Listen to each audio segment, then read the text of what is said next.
తండ్రి, ఘనమైన దేవా, నీ సన్నిధిలోకి మరొక్కసారి మాకు రానిచ్చావు. నీకే కృతజ్ఞత స్తుతులు ప్రభువా. ఈ బల్లెడు కూడా అనే గ్రామానికి మాకు నువ్వు రానిచ్చావు అయ్యా. ఇప్పుడు మాతో నువ్వు మాట్లాడబోతున్నావని, నువ్వు మా మధ్యలో ఉన్నావని, నీ ఆత్మ ఇంకా వెడలిపోలేదని, ఇంకా భూమి మీదే ఉన్నదని, నీ ప్రజల మధ్యలో ఉన్నదని మేము నమ్ముచున్నాం. ఈరోజు మా అందరితో మాట్లాడండి.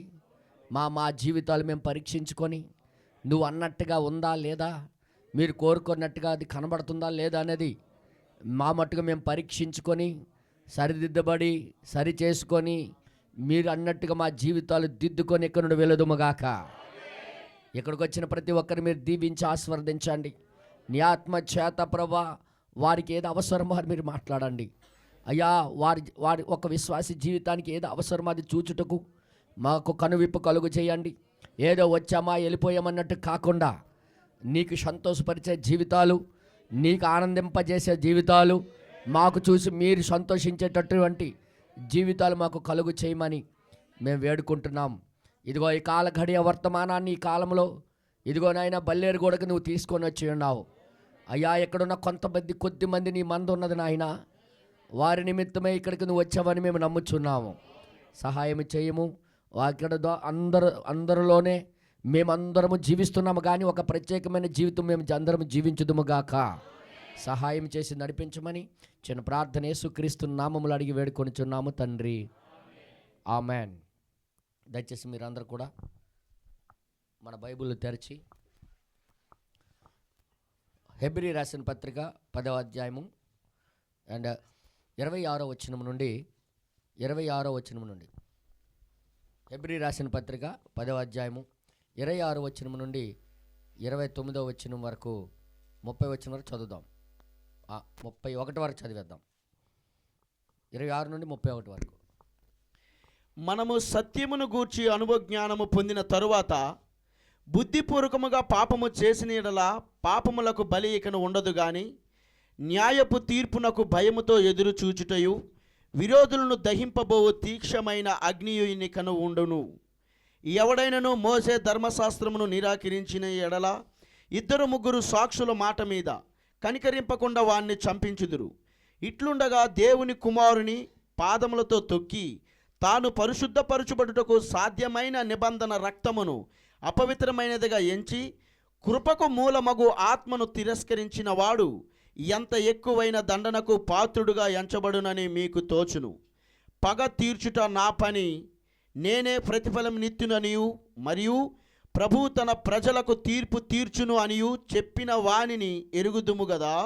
జీవము కలిగిన దేవుని చేతిలో పడుట భయంకరము. ప్రార్థన చేసుకుందాం. పరిశుద్ధ కలిగిన తండ్రి, దేవాతి దేవానికి స్తోత్రం నాయన. ఈ దినము ఈ లేఖనం మేము చదివి ఉన్నాం, అది మీరే రాసిపెట్టి ఉన్నారు తండ్రి. దీని యొక్క వివరణ, దాని వెనకాల ఉన్న ప్రత్యక్షత మాకు ఇవ్వండి. ఆ ప్రత్యక్షత మీద మేము కట్టబడడానికి మాకు మీరు సహాయం చేయండి. మేము ఎందుకు పనికిరాని ప్రజలముగా ఉన్నప్పటికీ నీ దయ, నీ కనికరము మాకు ఇక్కడికి రానిచ్చిందయ్యా, మీ సన్నిధిలోకి రానిచ్చింది ప్రభా. ఇది మా గొప్పతనము కాదని ఎరిగి ప్రభా, ఇది మీరు చేసినది, మీకే మహిమ కలుగును గాక ప్రభా. మీకే స్తోత్రం చెల్లిస్తూ చిన్న ప్రార్థన యేసుక్రీస్తు నామములు అడిగి వేడుకొనిచున్నాము తండ్రి, ఆమేన్. దయచేసి అందరు కూర్చోండి.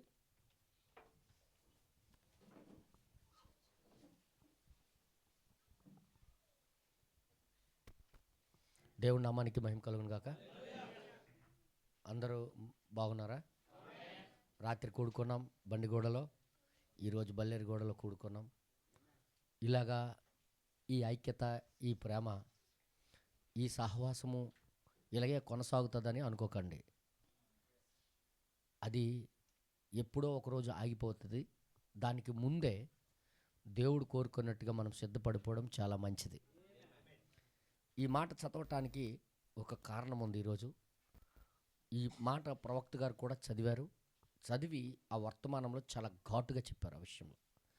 అందుకే ఈ మాట చదవడానికి కారణం ఏంటంటే, ఎప్పుడైనా సత్యం గూర్చి అనుభవ జ్ఞానం వచ్చిన తర్వాత, సత్యం అంటే దేవుడు ఇలా కోరుకుంటున్నాడు, దేవుడు ఇది ఆశిస్తున్నాడు అని దేవుడు చెప్పేసిన తర్వాత నువ్వు వినేసావు. వినేసిన తర్వాత దానికి నిర్లక్ష్యం చేస్తే ఇక నీకు ఎవడు కాపాడలేడు. ఏంటిది? ఇప్పుడు దేవుడు ఇలా చెప్పాడు, నీకు కనికరించాలంటే నువ్వు ఇలాగుండు అన్నాడు అనుకుందాం. నీకు ఏమనకుండా నేను వదిలేయాలంటే ఇలాగ ఉండాలి అని దేవుడు చూపించాడు. అప్పుడు మనము అది వినిసాం. దేవుడు నాకు వదిలేయాలంటే, నాకు క్షమించాలంటే, దేవుడు నాకు విడిచిపెట్టేయాలంటే, అంటే నాకు అంటే తీర్పు తీర్చకుండా నాకు వదిలేయాలంటే ఇలా ఉండమన్నాడు కాబట్టి నేను అది వినిసాను. అలాగ విన్న తర్వాత కూడా మనము కానీ ఆ స్థితికి, అంటే ఆయన కోరుకునే స్థితికి మనం రాకపోతే ఇక పైన కాపాడేది ఎవరు లేరు. ఇక క్షమాపణ లేదు. అది దేవుడి యొక్క నియమం. బ్రహ్మణం గారు దాని గురించే ఈరోజు కూడా యేసయ్యకి ఒక తాతలాగో ఒక ప్రేమ కలిగిన ప్రేమమూర్తిగానే చూస్తున్నారు, కానీ ఆయనకు ఒక నియమం ఉంది, ఒక పద్ధతి ఉందనేది చూడలేకుండా పరిస్థితి అయిపోయింది ఈ రోజుల్లో. కానీ నా ప్రియ సహోదరులారా, మీ ప్రాణము మీ ఆత్మల మీద నేను భారం కలిగి ఈ మాటలు చెప్తున్నాను. మీ ఆత్మలకి ఇది చెప్పిన తర్వాత మీ ఆత్మలకి మీరే లెక్కప్ప చెప్పాలి. యథార్థంగా నేను చెప్తున్నాను. మీ ఆత్మలకి ఇప్పుడు నేను చెప్పేసి నిజం చూపించేస్తాను, సత్యం చెప్పేస్తాను, ఆ జీవం కలిగిన మార్గం ఏదో మీ చేతిలో పెట్టేస్తాను. కానీ మీరు అలాగా ప్రవర్తించకుండా అది కోరుకునే విధముగా మీరు కానీ లెవెల్లోకి రాకపోతే మీ ప్రాణాలకి మీరే ఉత్తరవాదులు, నేను కాదు. ఇది వాస్తవంగా నేను చెప్పేస్తున్నాను. మీ ప్రాణాలకు మీరే ఉత్తరవాదులు. నేను సత్యం చెప్పకపోతే, నేను దేవుడి యొక్క ప్రణాళిక చెప్పకపోతే నాకు దేవుడు అడుగుతాడు. దేవుడు కోరుకున్నదేదో, దేవుడు ఆశించిందేదో ఒక విశ్వాసలో నుండి దేవుడు ఏం కోరుకుంటున్నాడు అనేది నేను చూపించిన తర్వాత, నేను చూపించకపోతే నాకు తప్పు. కానీ దేవుడు ఆశిస్తున్నాడు ఇలాగా, ఒక విశ్వాసిలో నుండి దేవుడు ఇది ఆశిస్తున్నాడు, ఒక విశ్వాసి ఇలాగ ఉండాలి, దేవుడు అదే కోరుకుంటున్నాడు అని చెప్పిన తర్వాత కూడా నువ్వు కానీ నిర్లక్ష్యం చేస్తే, నువ్వు కానీ నిర్లక్ష్యంగా ప్రవర్తిస్తే, నువ్వు కానీ దాని గురించి పట్టింపు కానీ లేకుండా బ్రతుకుతే అది నీ ప్రాణానికి నువ్వే ఉత్తరవాదివి. ఇది మాత్రం గుర్తెట్టుకోండి. ఈ వర్తమానంలో ప్రవక్త గారు ఖండితంగా చెప్పేశాడు. ఈ వర్తమానం కూడా మీకు చదివిస్తాను. ఇప్పుడు నేను ఏ వర్తమానం చెప్పబోతున్నానో ఆ వర్తమానం కూడా నేను ఇప్పుడు చదివిస్తాను. అయితే ప్రతి ఒక్కరు కూడా సీరియస్గా వినండి. ఏదో జోక్గా వచ్చాము ఇక్కడ సన్నిధిలో, కానీ ఏదో మామూలుగా వచ్చి వెళ్ళిపోవడానికి, ఆ డినామినేషన్ వాళ్ళలాగా ఏదో పేరుకు మాత్రం వెళ్ళిపోవడం కాదండి. దేవుడు దాన్ని కోరుకోడు, దాన్ని ఇష్టపడ్డు. దేవుడు దాన్ని కోరుకోడు, దాన్ని ఇష్టపడ్డు. దేవుడు కోరుకునే విధానంలోకి మనం రావాలి. ఆయన ఏది చెప్తున్నాడో దానికి మనం ఫాలో అవ్వాలి. ఆయన ఏది కోరుకుంటున్నాడో ఆ విధంగా మనం మలచబడాలి. మాకు చదువు రాదు అని షాకులు చెప్పినా పనిచేయదు. చెప్పేసిన తర్వాత నువ్వు వినేస్తావు. వినేసిన తర్వాత నువ్వు ఎందుకు చేయలేదు అని అడుగుతాడు.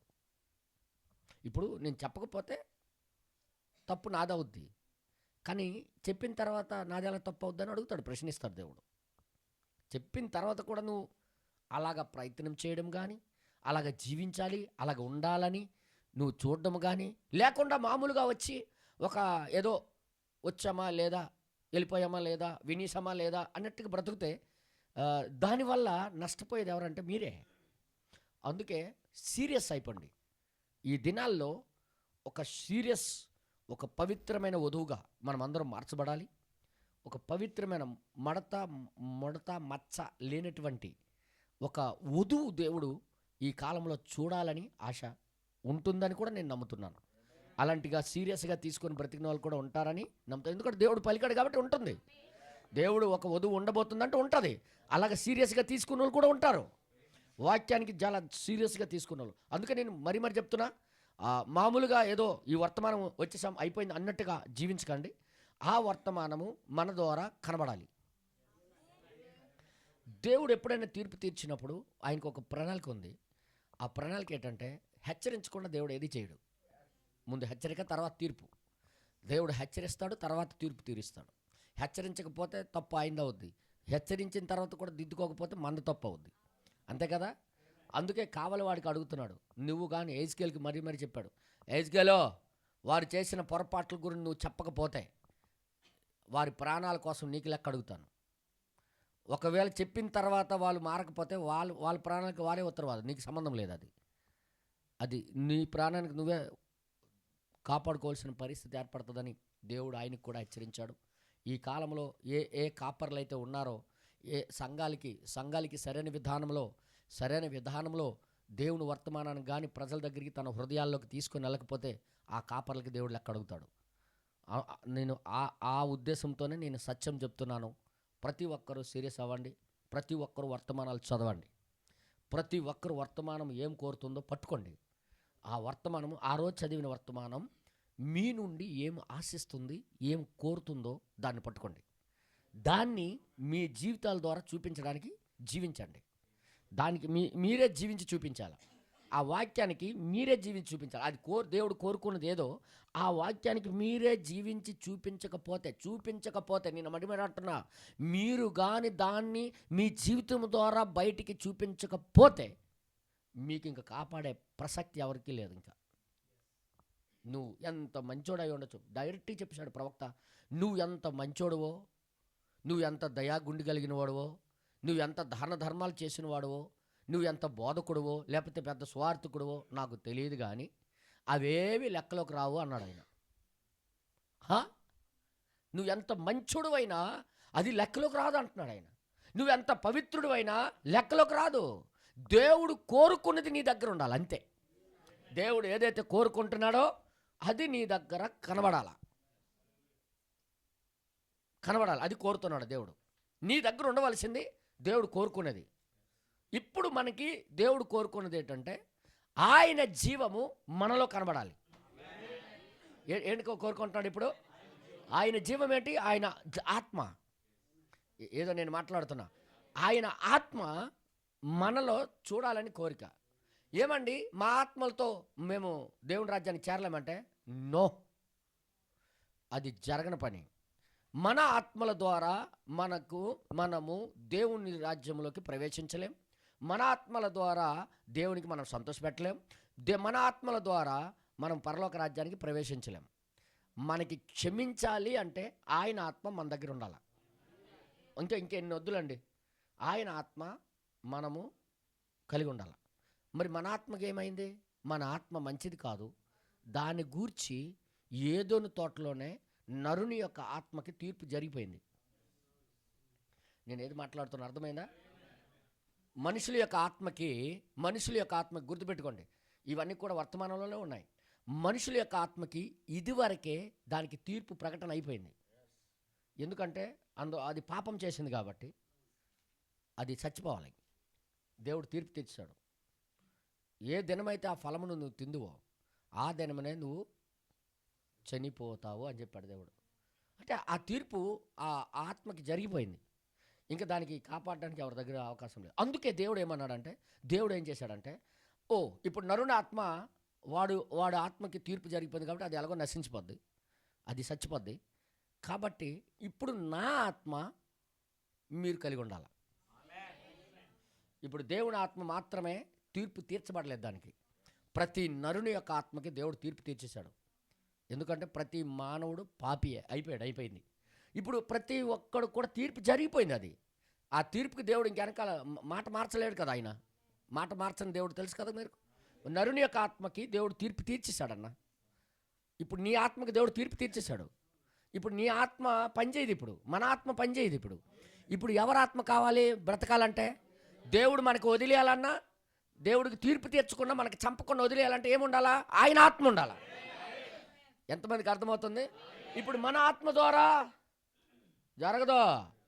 నువ్వు ఎంత మంచోడు అవ్వచ్చు, నీ ఆత్మ ద్వారా ఎన్ని మంచి కార్యాలు చేయొచ్చు, ఎన్ని అద్భుతాలు చేయొచ్చు, కానీ అది నీ ఆత్మ. కానీ దేవుని ఆత్మ వస్తే దేవుడు నిన్ను చూసి దాటిపోతాడు. లేకపోతే తీర్పు ఎవడ వలన తప్పించుకోవడం ఎవడ వలన కాదు. అందుకే దేవుని ఆత్మ మన దగ్గర ఉంది అని నిరూపణ జరగాలి. అది బయటికి కనబడాలన్నా, అది బయటికి కనబడాలి. నాకు లోపల ఉంది మీకే తెలుసు అంటే పనిచేయదు ఇక. ఇది ఆ గుణ, ఆ ఆత్మ యొక్క స్వభావము మనలో నుండి బయటికి కనబడాలి. దేవుడు అది కోరుకుంటున్నాడు. నేను మాత్రం గుర్తుపెట్టుకోండి, నీ ఆత్మ ద్వారా నువ్వు దేవుని రాజ్యానికి వెళ్ళలేవు. నీ ఆత్మకి దేవుడు తీర్పు తీర్చేశాడు ఇది వరకే. నేనేం మాట్లాడుతున్నా అర్థమవుతుందా? నరుని యొక్క ఆత్మకి ఏమైపోయింది? మరి దేవుడు మరి వెనక్కి తీయడు. అది సారీ ఆ రోజు అనేశాను కానీ ఇప్పుడు పర్లేదు అండవు. ఆ రోజు అనేశాడంటే అనేశాడు అంతే. ఎంతమందికి అర్థమవుతుంది? ఇప్పుడు ఇప్పుడు మనం కాపాడడానికి నరుని ఆత్మ పనిచేయదు. ఇక ఇంకొకటి ఆత్మ మనకు పనిచేయదు. ఇప్పుడు ఏం చేస్తున్నారు మనుషులు ఇంకొకరి ఆత్మను తీసుకుంటున్నారు కానీ దేవుడు ఆత్మను తీసుకోవట్లేదు. నేను ఏది మాట్లాడుతున్నా అర్థం చేసుకోండి. మనిషి ఆత్మ మనిషికి జంప్ అవుద్ది. ఏదో నేను మాట్లాడుతున్నా, మనిషి ఆత్మ మనిషికి. ఇప్పుడు ఒక మనిషి ఆత్మ ఇంకొక మనిషి తీసుకుంటున్నారు కానీ ఒక జీవాత్మ, దేవుని ఆత్మ నేను పొందుకోవాలనే తలంపు లేదు. అందుకే ఎవరిలాగో ఉండాలనుకోండి, వాళ్ళ ఆత్మ వీళ్ళకి వచ్చేస్తుంది. సినిమా హీరోలు ఆ ఆత్మ ఈరోజు కుర్రోళ్ళలో పనిచేస్తుంది. వాళ్ళ కటింగ్లు స్టైలు, వాళ్ళ బట్టల స్టైల్ అందుకే మారిపోతున్నాయి. అర్థమవుతుంది మీ అందరికీ? కానీ మనుషుల ఆత్మ మనకి రక్షించదు. మనుషుల ఆత్మ మనుషులకు రక్షించవు. ఎంతమందికి అర్థమవుతుంది? మనుషుల ఆత్మ మనుషులకి రక్షించదు. ఏ ఆత్మ రక్షిస్తుంది అని చెప్తున్నాడు దేవుడు. ఇప్పుడు ఆ సృష్టికర్త అయిన యొక్క ఆత్మయే మనకి ఇప్పుడు అవసరము. మనకి రక్షించాలన్నా, మనం తప్పించుకోవాలన్నా, మన మీద తీర్పు రాకుండా ఆపుకోవాలన్నా ఇప్పుడు ఏ ఆత్మ అడ్డకు రావాలంటే ఇప్పుడు దానిని చూసే నేను దాటిపోతాను అన్నాడు ఆయన. దేన్ని చూసి దాటిపోతాడన్నా? నిన్ను చూసి. ఆయన ఆత్మ నీ దగ్గర ఉంటే నీకేం చేయకుండా దాటిపోతాడు. లేదా నీకు చంపడం గ్యారంటీ, నీకు నాశనం చేయడం గ్యారంటీ. ఇది నేను భయపెట్టడానికి చెప్పట్లే, బైబిల్ యొక్క రూల్ చెప్తున్నాను. బైబిల్ యొక్క రూల్ ఇది. ఈ కాలంలో ఈ దొంగ బోధకులు బోధించడం మానేశారు. నిజమన్నా? వాళ్ళు ఏం చేస్తున్నారంటే ఏదో ఒక ఆత్మను పొందుకొని బతకలేదు, చర్చికి వచ్చే చాలు అన్నట్టుగా ఉంది. నో, మీరు చర్చికి వచ్చినా నాశనం తప్పదు, సంఘానికి వచ్చినా మీకు నాశనం తప్పదు. దేవుడు తీర్పు తీర్చిన ఆత్మ వదిలించుకొని అది సవ్వాలి. ఇప్పుడు ఇంకో మాట చెప్పనా? దేవుడు ఆత్మ ఎవరి దగ్గరికి అయితే వస్తుందో అక్కడ చావు జరిగిపోయిందని రుజువు. అది ఏదో నేను మీకు ఈ మాట కొద్దిగా నాకు తెలుసు ఈ విషయం, మీరు అంత లోపలికి లోతుగా అర్థం చేసుకోలేరని కూడా నాకు తెలుసు. ఇప్పుడు పరిశుద్ధాత్మ, దేవుని ఆత్మే ఒక మనిషికి దేవుడు ఇచ్చాడు అనుకోండి, అంటే నీ ఆత్మ చచ్చిపోయిందని అర్థం. ఇప్పుడు ఆయన ఆత్మ ఉందంటే ఇంకొక ఆత్మ చచ్చిపోయింది అక్కడ. ఏదో నేను మాట్లాడుతున్నా, నీ ఆత్మ నశించిపోయింది, ఇప్పుడు జీవింపచే ఆత్మ ఉంది కాబట్టి ఆ ఆత్మ ఉంటుంది. ఇప్పుడు మనుషుల ఆత్మ మనుషులు మనకు అవసరం లేదు. ఒక మనిషి ఆత్మ మనిషికి రక్షించదు. నేను చాలామంది పాస్టర్లకు చూస్తుంటాను, ఆ పాస్టర్ గారు, వాళ్ళ సీనియర్ పాస్టర్ గారు ఎలాగైతే ప్రవర్తించారో అలాగే ఈ పాస్టర్ గారు ప్రవర్తించడం, ఆయన కూడా చెయ్యి అలాగే ఎత్తడం, ఆయనలాగే మాట్లాడడం, ఆయనలాగే ఎగరడం, ఆయనలాగే అవడం చూశాను అనమాట. నేను అనుకున్నాను దేవుడు ఆత్మ కాదు నాయన, అది పాస్టర్ గారు మనిషే కదా ఆయనను. అందుకే బ్రదర్ బనం గారు ఏం చెప్పారంటే, ఒక మనిషి పరిశుద్ధాత్మ లేకుండా ఇంకొక మనిషికి అభిషేకిస్తే ఇతని మీద ఉన్న ఆత్మ అతని మీద జంప్ అయిపోద్ది అంతే. ఏదో నేను మాట్లాడుతున్నాను, అర్థమవుతుంది మీ అందరికీ? అదే పరిశుద్ధాత్మ ఉందనుకో, ఆయనలో ఉన్నది ఆయన కాదు. ఇప్పుడు దేవుడు ఆత్మ కాబట్టి దేవుడు ఆత్మ వెళ్తుంది అవతలోడికి. అందుకే చేతులుంచుట్లో దేవుడు చేతులుంచి ప్రార్థన చేయమని దేవుడు కోరాడు. ఎంతమందికి అర్థమవుతుంది? అందుకే ఇవన్నీ కూడా క్లియర్గా మీకు నేను చెప్తున్నాను. తర్వాత దీన్ని తెలిసి కూడా ఏం కాదులే అలాగే చెప్తుంటారని నువ్వు కొనసాగిపోతే నువ్వు దేవుని యొక్క రక్తానికి, దేవుడి యొక్క ప్రణాళిక నీ కాలు కింద పెట్టి తొక్కుతున్నావు. నీకు ఇంకెవడు కాపాడలేడు. ఇది వాస్తవంగా దేవుడు కోరుకున్న విధానంలోకి మనమందరం రావాలని నేను ఇష్టపడుతున్నాను. నేను కోరుకునేది అదే. అమ్మా, ఇంత కష్టపడి ఈ వర్తమానంలోకి వచ్చాం, సమస్తలన్నీ తప్పు అని తెలిసింది, లోకము తప్పు అని తెలిసిపోయింది, ఇవన్నీ ఇవి ఇక్కడ ఏమీ లేదని తెలిసిపోయింది. దేవుని యొక్క వాక్యంలోనే జీవం ఉంది, ఈ కాలపు వర్తమానంలో జీవం ఉందని వచ్చిన తర్వాత, నమ్మిన తర్వాత, అది కోరుకునే ఆత్మ, ఆ వర్తమానము ఏ ఆత్మని ఇవ్వటానికి పొందుకోమని చెప్తుందో ఆ ఆత్మ మనం పొందుకోకపోతే మనం దీనికి నమ్మినా ప్రయోజనం ఉండదు. దేనికి నమ్మినా? వర్తమానానికి నమ్మినా. ఇప్పుడు ఎక్కడికి వచ్చింది చూడు ఇప్పుడు పరిస్థితి. వర్తమానానికి నువ్వు నమ్మినా అది నీకు హెల్ప్ జరగదు. ఇది నిజమని నువ్వు చెప్పినా దీనివల్ల నీకు హెల్ప్ జరగదు.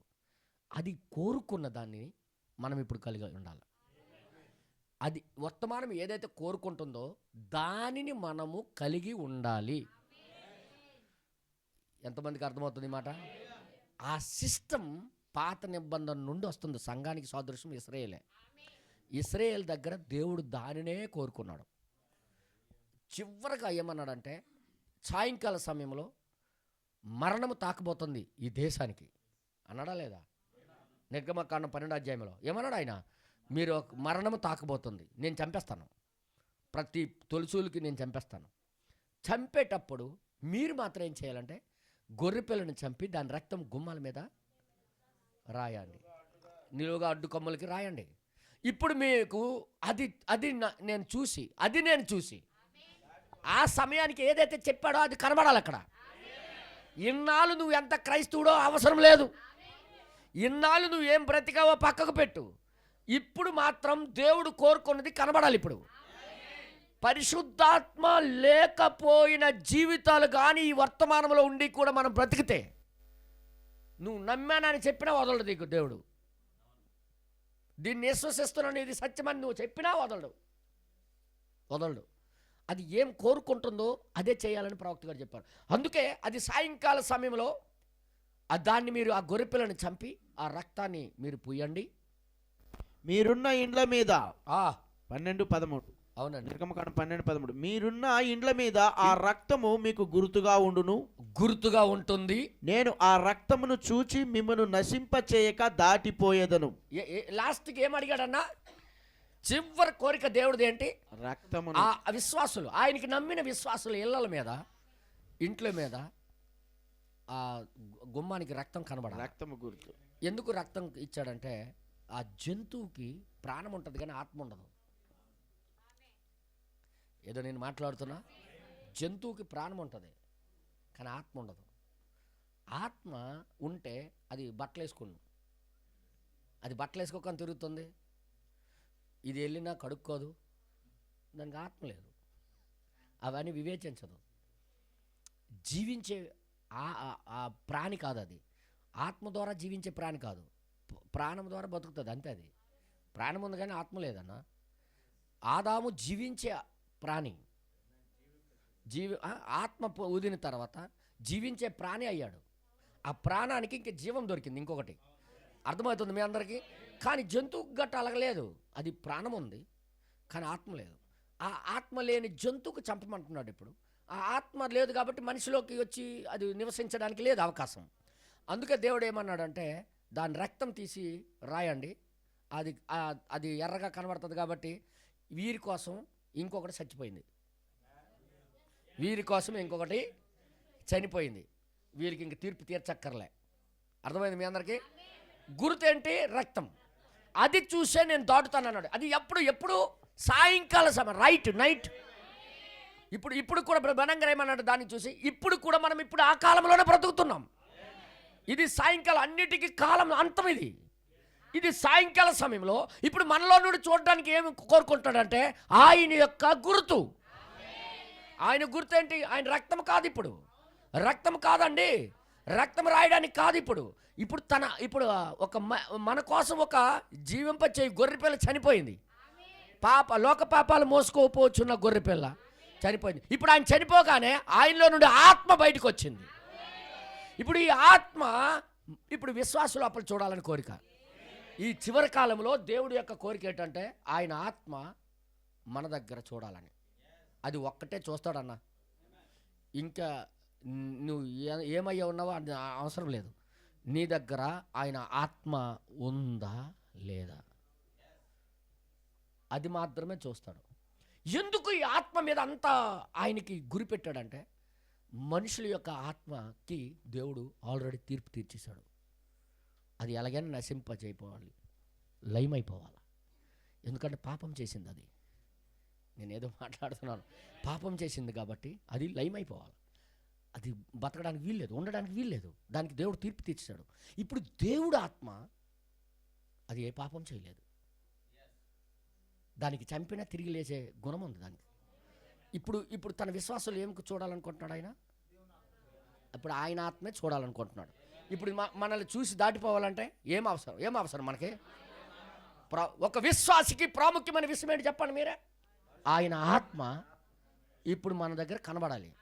కనబడడం అంటే లోపల ఉన్నది అంటే పని చేయదు, ఇది బయటికి కనబడాలి. ప్రవక్త అన్నాడు బయటికి కనబడాల.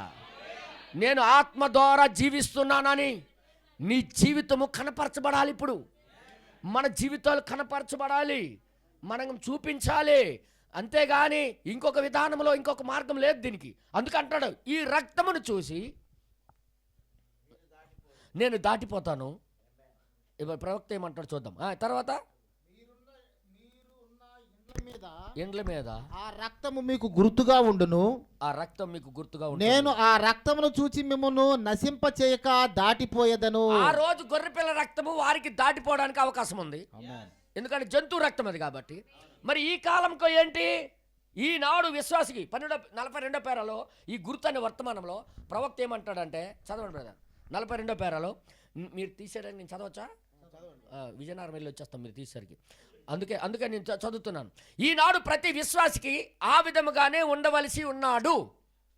ప్రతి విశ్వాసి ఆ విధంగా ఉండవలసి ఉన్నాడు. పరిశుద్ధాత్మతో నింపబడవలెను.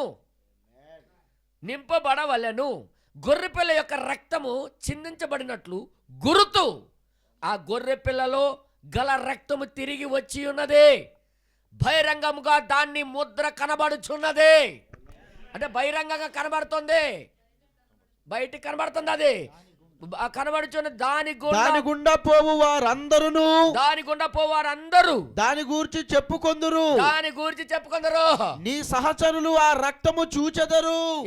నీతో ఉన్నోళ్ళు కూడా అది కనబడాలి. అది నీతో జీవించిన వాళ్ళకి కనబడాలి. అది నీతో తిరిగిన వాళ్ళకి కనబడాలి. అది నీ ఇరుగు పొరుగోళ్ళకి కూడా కనబడాలి. అది ఎంతమందికి అర్థమవుతుంది?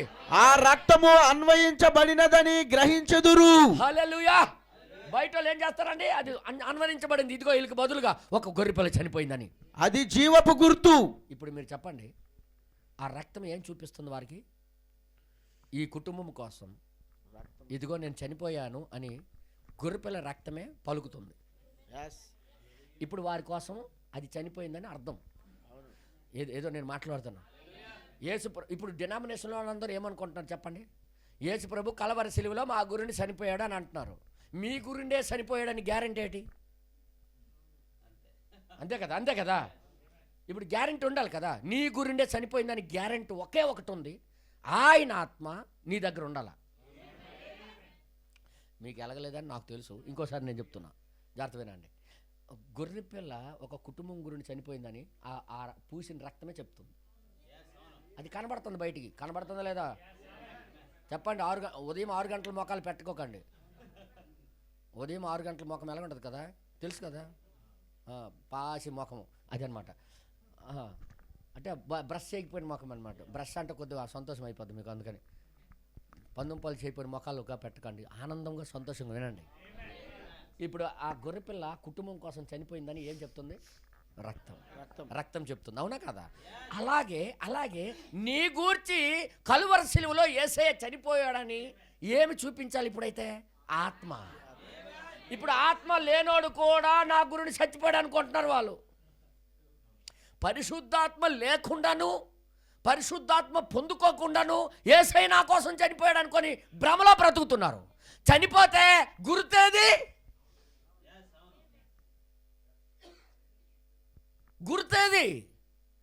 నీ గురిండే బలి అయ్యాడని చెప్పడానికి నీ దగ్గర గుర్తుండాలి. నీ పాపాల కోసం వెలిచ్చాడని చెప్పడానికి నీ దగ్గర గుర్తుండాలి. నువ్వు పాపాలని క్షమించబడిపోయాని చెప్పడానికి కూడా ఆ గుర్తే సాక్ష్యం. నేనేదో మాట్లాడుతున్నాను, లేదా నువ్వు భ్రమ ఊహలో బ్రతుకుతున్నావు. అలాగైతే ఊహ కాదు, ఇది వాస్తవం, ఇది నిజం. అందుకే ప్రతి విశ్వాసికి ఇది కనబడవలెను. ఏమన్నాడు ఆయన? ఆ విధముగానే ఉండవలసి ఉన్నాడు, ఆ విధంగానే ఉండవలసి ఉన్నాడు. పరిశుద్ధాత్మతో నింపబడవలెను. హల్లెలూయా. పరిశుద్ధాత్మతో నింపబడవలెను. గొర్రెపిల్ల యొక్క రక్తము చిందించబడినట్లు గుర్తు. గొర్రెపిల్ల రక్తం చిందించబడిన ఒక గుర్తు. ఆ గొర్రెపిల్లలో గల రక్తము తిరిగి వచ్చి ఉన్నది. అవును. బహిరంగముగా దానిని ముద్ర కనబడుచున్నది, ముద్ర కనబడుతుంది. దాని గుండా పోవు వారందరూ దాని గూర్చి చెప్పుకొందురు. గ్యారంటీగా నీ గురించి కూడా అలాగే చెప్పుకుంటారు. నీ సహచరులు ఆ మనిషి ఆయన ఆత్మలో బ్రతకట్లేదు. అవును. ఆ మనిషి ఆయన యొక్క స్వభావంలో బ్రతకట్లేదు. ఆ మనిషి ఆయన గుణాల్లో ఆయన బ్రతకట్లేదు. అంతా గొర్రెపిల్ల గుణ లక్షణాలే.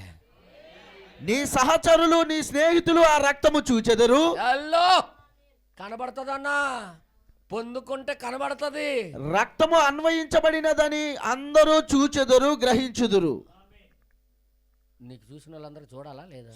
అది జీవపు గుర్తు. ఆ గుర్తు పొందుకోకుండా ఆ గుర్తు యేసయ్యా నా కోసం రక్తం చిందించావంటే, ఒరే నీ కోసం కాదు అప్పల స్వామి, అది ఎవరి కోసం అయితే ఉందో వాళ్ళ దగ్గర నా ఆత్మ ఉంది, నా ఆత్మ ఇచ్చి ఉన్నాను.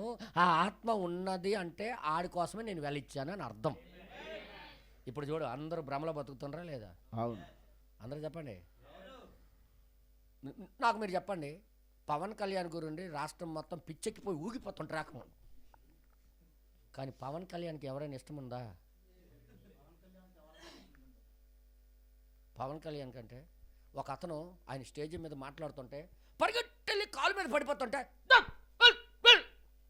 అని కసిరేస్తుండ ఆయన.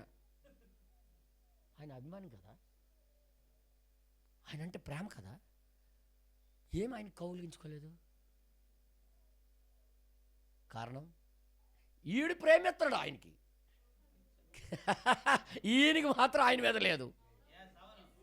ఈరోజు ప్రపంచంలో క్రైస్తవులందరికంటే యేసుప్రభు అంటే పిచ్చి.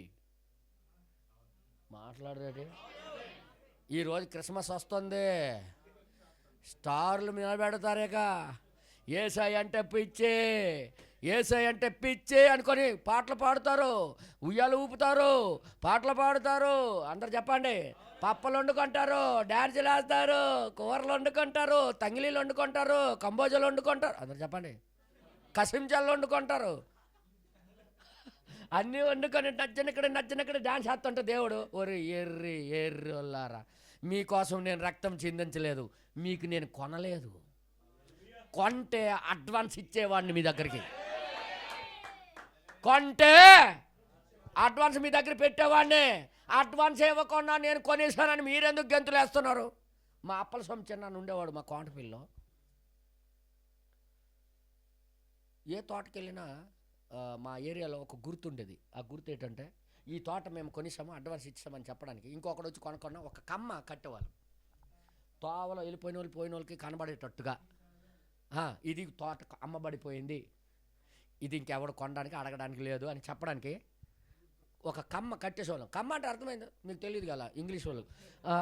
తాటాకు, తాటి కమ్మ పొడవుగా ఉంటుంది కదా, బ్లాక్ చెట్టు, దానికి కొమ్మలు ఉంటాయి కదా, ఆ కొమ్మ కట్టేవాళ్ళమి. అంత వివరంగా చెప్తే కానీ అర్థం కాదు. అర్థమైందా? తాటాకు కొమ్మ కట్టేవాళ్ళమి. లేకపోతే గట్టి చెప్పాలి కదా, అవునన్నయ్య వచ్చి మా తెలుసు అనొచ్చు కదా. మీరు అనట్లేదు, అందుకే నేను వివరించి చెప్పాల్సి వస్తుందన్నమాట. ఈ తాటి చెట్టు కమ్మ కట్టేస్తే ఇంకెవడు అడగడానికి వీల్లేదు, ఎవడో ఇంకా ఆ తోటకు అడగడానికి వీల్లేదు. మా అప్పటి చిన్న ఏడు చేసేవాడంటే, చిన్న చచ్చిపోయాడులే, ఈయనేం చేసేవాడంటే కొనకపోయినా వెళ్ళి ప్రతి తోటకు కట్టేసేవాడు. అడ్వాన్స్ ఇవ్వకపోయినా, మాట్లాడకపోయినా, బేరం ఆడకపోయినా, ఇంకెవడు రాకుండానే మేము వెళ్ళి అడుగుతా, అవునండి కమ్మ ఎవడు కట్టాడంటే, ఎవడు కట్టాడు తిరమస్ కడితే ఎంక్వైరీ చేస్తే అప్పల స్వామి కట్టేసరికి అవునరా నువ్వు ఎందుకు కట్టా? నేను ఏదో సరదా కట్టానండి. ఒరే సరదా కడితే నా బేరం పోడుతుంది కదరా, నువ్వు కొనలేవు, ఎవడు కొనేవాడు ఏంటరా నువ్వు అనుకుని ఆయనకి 2 సేవాట్లు పెట్టారనమాట. పెట్టారు. అప్పుడు వేరే ఈరోజు కూడా ఈ డినామినేషన్లన్నీ అబద్ధ క్రైస్తవులందరూ కూడా వాళ్ళ మట్టుకు వాళ్ళే కమ్మలు కట్టుకొని దబా వాయించుకుంటున్నారు. అర్థమైంది మీ అందరికీ? మేము క్రైస్తవులమే డౌపర్ కొట్టుకుంటున్నారు అనమాట. ఇదిగో స్టార్ కావాలని చూడండి, మేము క్రైస్తవులమే. ఇదిగో చూడు మా దగ్గర క్రిస్మస్ ట్రీ కావాలంటే మేము క్రైస్తవులమే. ఎవడు క్రైస్తవుడు కాదు, ఆయన ఆత్మ లేనివాడు ఆయన వాడు కాదు. ఎవరైతే నా ఆత్మ కలిగి ఉన్నారో వారే నా యొక్క కుమారులు. దేవుడు చెప్పాడా లేదా బైబిల్లో?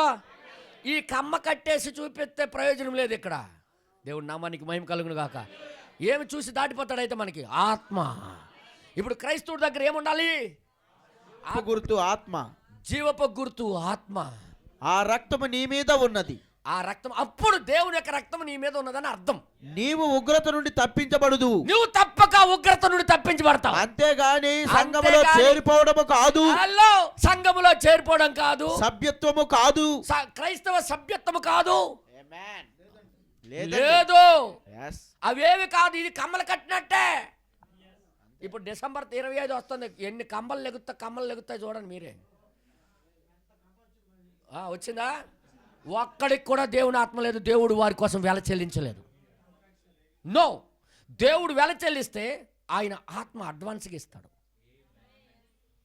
అదే రుజువు ఒక మనిషి రక్తం చేత కొనబడ్డాడు అని. నేనేం మాట్లాడుతున్నాను అర్థమైందా?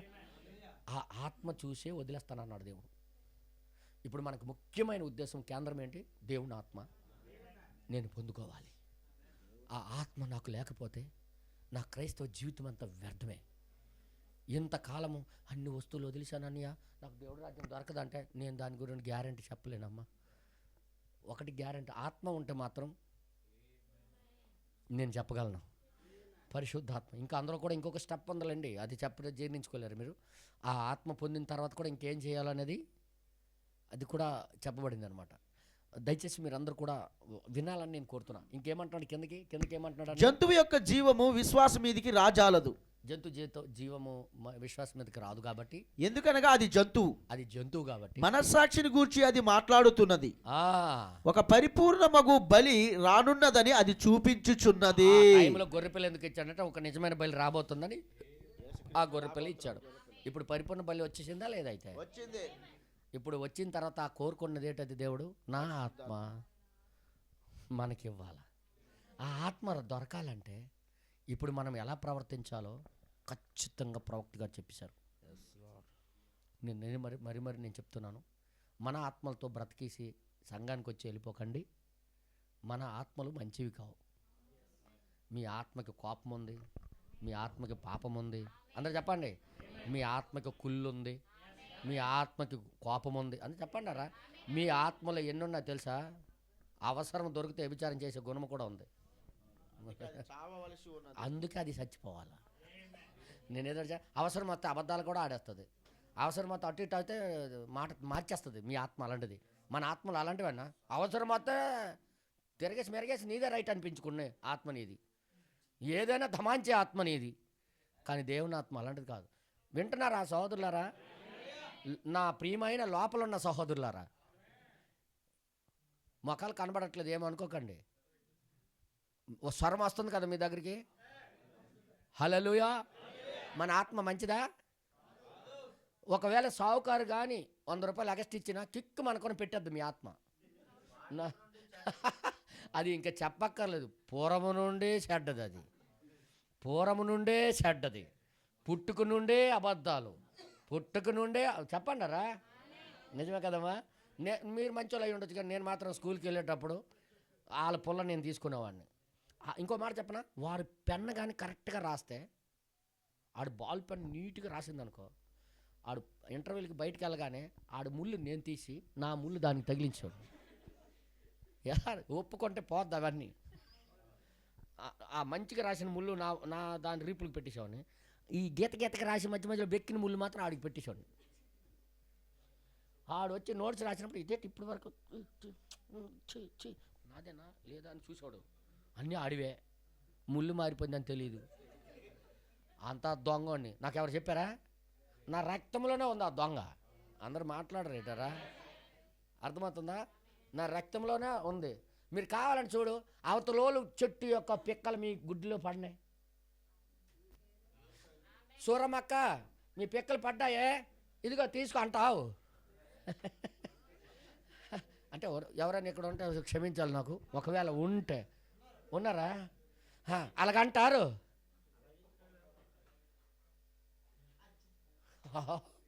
అది మీ ఆత్మ ఆయన, మీ ఆత్మ. ఒకవేళ దేవుడు ఆత్మ అనుకో, వాళ్ళ పిక్కలు మనకెందుకు,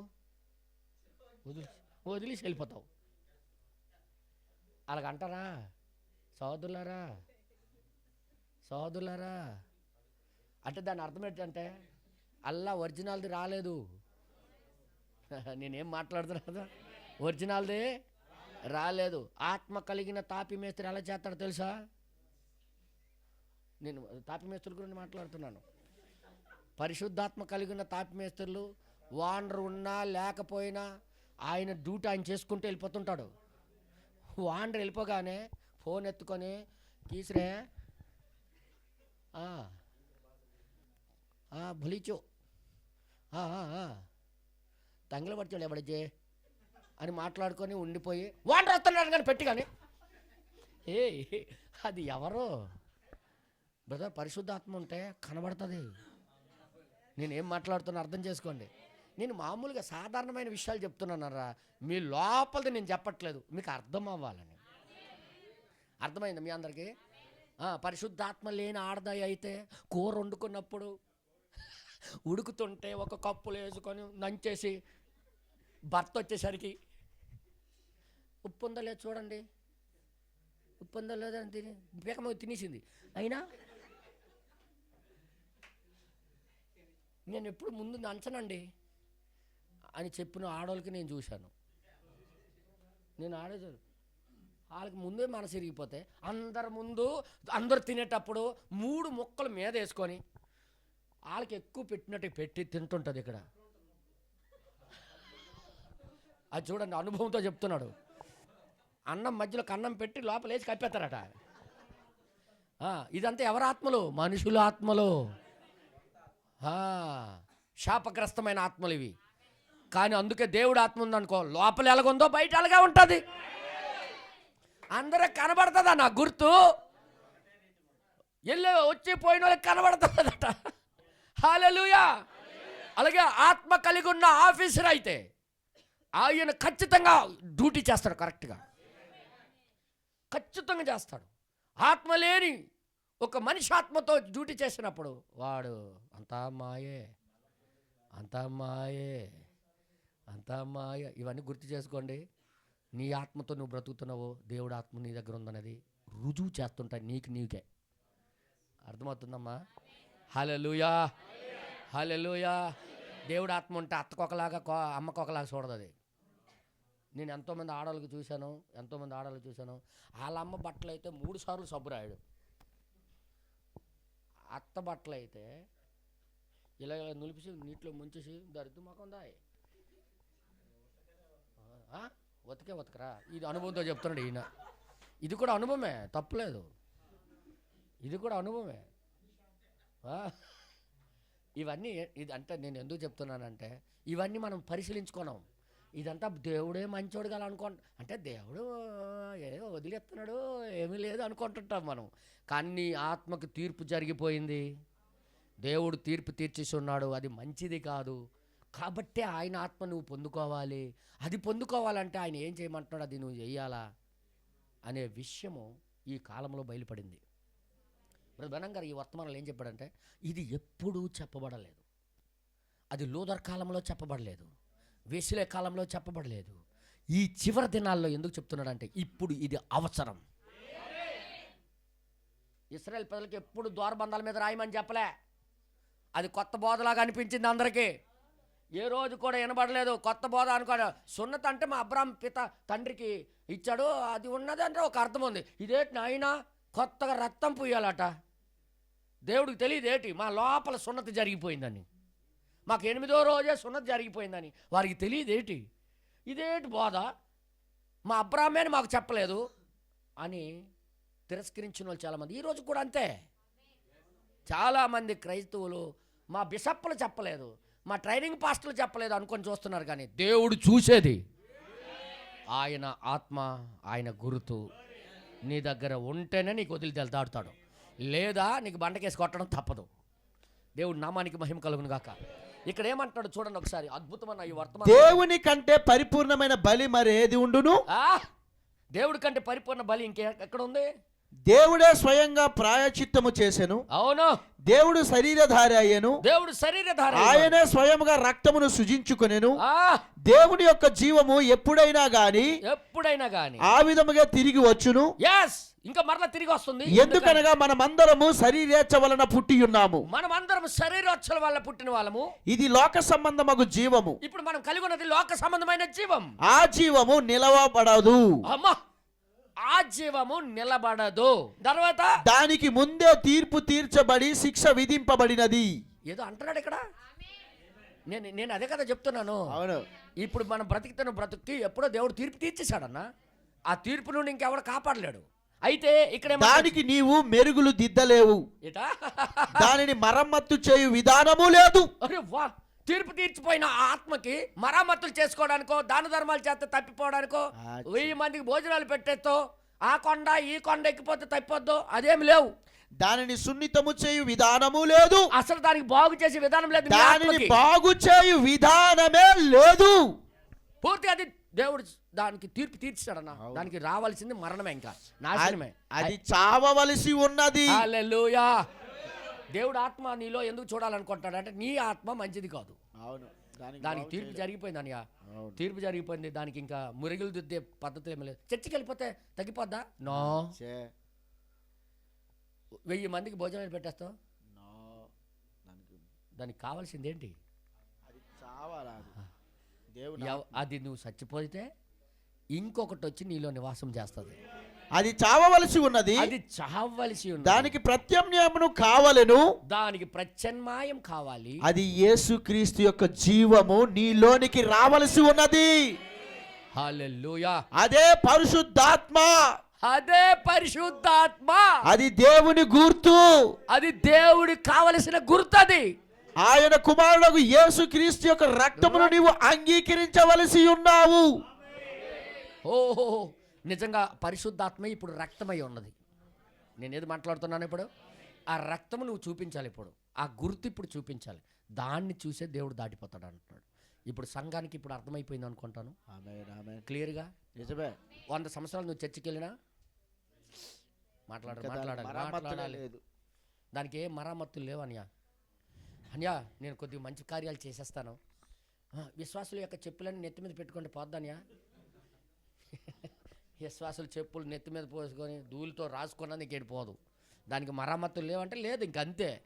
కావలసింది దేవుని ఆత్మ. హల్లెలూయా. ఇప్పుడు ఎవరు చూడని అవసరం లేదు. మనకు చూపించుకోవాల్సింది దేవుడి దగ్గర. ఇప్పుడు ఆ ఆత్మ పొందుకోవాలి.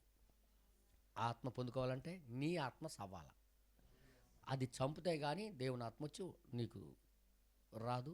అప్పుడు నీ కోసం వెల చెల్లించాడని ఆ కొనే వస్తువుకి ఎవడ ముట్టడానికి వీల్లేదు. ఎప్పుడైనా మార్కెట్కి వెళ్ళారా? ఎవడైనా కొనే వస్తువుకి ఎవడు కొనలేడు, మాట్లాడలేరు. ఆ కొట్టుడు ఏమంటాడంటే దీనికి వెల అయిపోయింది, డబ్బులు ఇచ్చేశారు, ఆల్రెడీ ఇది అమ్మబడిపోయింది, దాని గురించి వెళ్ళకండి అని అంటాడు. మరి దానికి చూడరు. దేవుడు కూడా నీ గురించి పరిశుద్ధాత్మ ఇచ్చినప్పుడు నీకు ముట్టుకోవడానికి ఏ అధికారం లేదు. ఎవరికి ఏ దయ్యానికి నీకు ముట్టుకోవడానికి లేదు. ఎంతమందికి అర్థమైంది? నమ్మితే చాలని లోదర్ దినములలో అనుకొనిరి.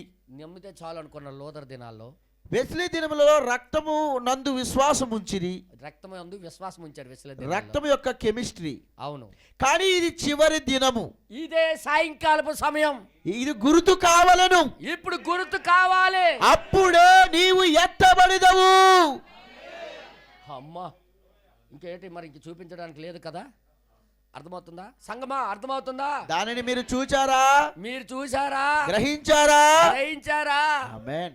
ఇప్పుడు తెలిసిపోయింది మనకి. ఒక క్రైస్తవుడికి ఉండవలసింది ఏంటంటే దేవుని ఆత్మ. నీ ఆత్మ కాదు, నీ ఆత్మ బొండ్ర ఆత్మ. నేనేదన్నా నేను ఇప్పుడు నీ ఆత్మ నా ఆత్మ ఏంటది? సమయానికి మారిపో అబద్ధం ఆత్మ. అబద్ధం అనే మాటకి ఏమంటారు మీ భాషలో? జల్దా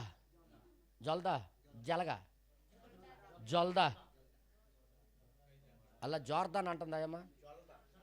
జల్దా ఏటమ్మా? అబద్ధమైన దానికి ఏంటంటారు? జల్దా జల్దా కరెక్ట్ అయినా పలుకుతున్నది. జల్డా జల్డా జల్డా జంగాడ అబద్ధపు ఆత్మ. జంగాడ అంటే ఆత్మ. జోడ జోర్దా ఇది మంది ఏమో ఆత్మ, బొండ్రా ఆత్మ మా భాషలో. జొల్డ జంగాడ, జొల్డ జంగాడ. ఈ జొల్డ జంగాడ నీ దగ్గర ఉన్నది. నీ దగ్గర ఉన్నది ఏటమ్మా? జొల్డ జంగాడ. ఈ జొల్డ జంగాడ తీసేస్తే ఒరిజినల్ది వస్తుంది. ఇప్పుడు ఈ జొల్డ జంగాడకి చంపాలా? అర్థమైనా?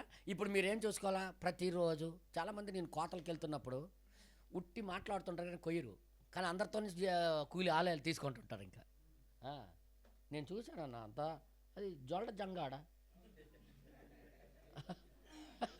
జొల్డ జంగాడ అది ఒక రకమైన దాంతో నడుపుతుంటారు వాళ్ళు. జొల్డ జంగాడ. కొంతమంది భక్తి అలా చేస్తుంటారు. వాళ్ళు వచ్చారని ఈ జొల్డ జంగాడికి దేవుడికి తెలియదా ఏట? ఈ జొల్డ జంగాడ మహాప్రమాదమైంది. అమ్మా మీ భాషలో ఏంటంటారమ్మా? బొంకినిస్, బొంకినిస్. ఇంకా అది కూడా పూర్తి కాలేదు. ఆ మాట కూడా సంతృప్తి లేదనిపిస్తుంది. ఏడాడరా అబద్ధానికి? బొంకినిసా? ఆత్మకు ఆత్మే. బొంకినిస్ ఆత్మ. బొంకినిస్ ఆత్మ. ఈ బొంకినిస్ ఆత్మ నుండి బయటికి రావాలా? జొల్ద జంగాడ నుండి, బొంకినిస్ ఆత్మ నుండి, బొండ్రా ఆత్మ నుండి బయటికి రావాలి. ఇప్పుడు మనకు అర్థమైపోయింది.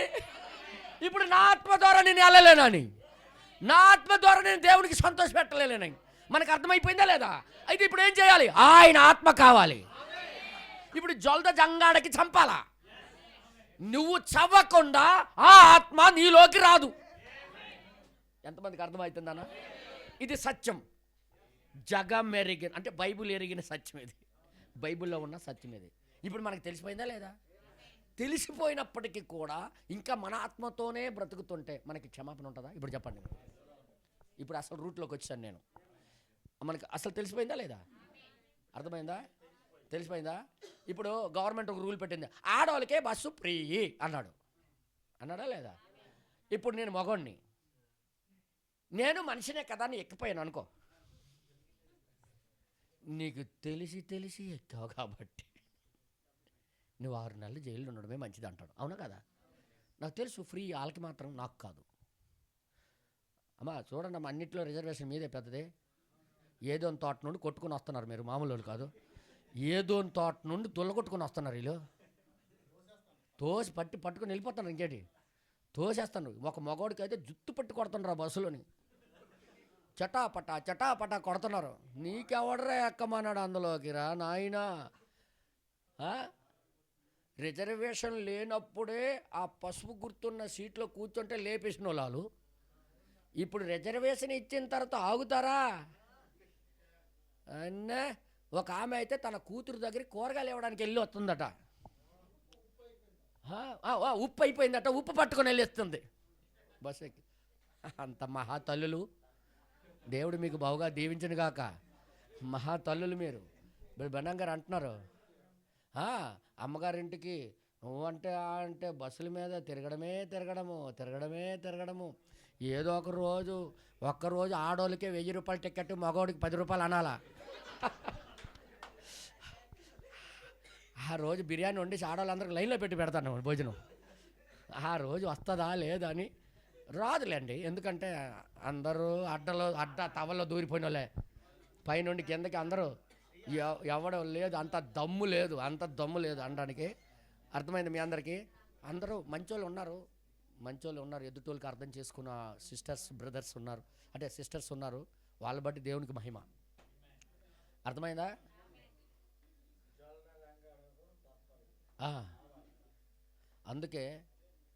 అందుకే నేను చెప్తున్నాను, మనిషి ఆత్మకి దేవుడు ఆల్రెడీ తీర్పు తీర్చేశాడు. ఎక్కడ? ఏదో తోటలో. నువ్వు తిన్న దినమన నువ్వు సత్యదం అన్నాడు, అయిపోయింది. దానికి సావు తప్పదు ఇంకా. కానీ దేవుని ఆత్మ మాత్రం చావు లేదన్నయ్య. ఇప్పుడు ఏది చూస్తాడు? ఇప్పుడు చివరి దినాల మనలో ఇప్పుడు ఈ ఆత్మ పొందుకున్నాడు సీక్రెట్గా ఉండడు, అందరికీ కనబడతాడు. ఆయన ఆత్మ కలిగి ఉన్నాడని. అవునా కాదా? చెప్పండి. ఆయన మాటల్లోని, వాళ్ళ ప్రవర్తనలో, వాడి స్వభావాల్లో క్రీస్తు ప్రవర్తన కనబడుతుంటుంది. ఈయన ప్రవర్తన అంతా చచ్చిపోయి క్రీస్తు ప్రవర్తన కనబడుతుంటుంది. లోపల ఎవరో మాట్లాడుకుంటున్నారు, మీటింగ్ పెట్టుకున్నారు. వినండి, రిజర్వేషన్ వైపు వెళ్ళిపోయారట. దయచేసి మాట్లాడొద్దు, వినండి. తర్వాత ఇక్కడ ప్రవక్త గారు ఏమంటున్నారంటే, దయచేసి వినండి. నా కుమారుడా, నా కొడుకే మాట్లాడతాడు, నాకు తెలుసు, దయచేసి ఏమనుకోకండి, కొద్దిగా ఆపండి. తర్వాత కిందకి రాబడింది.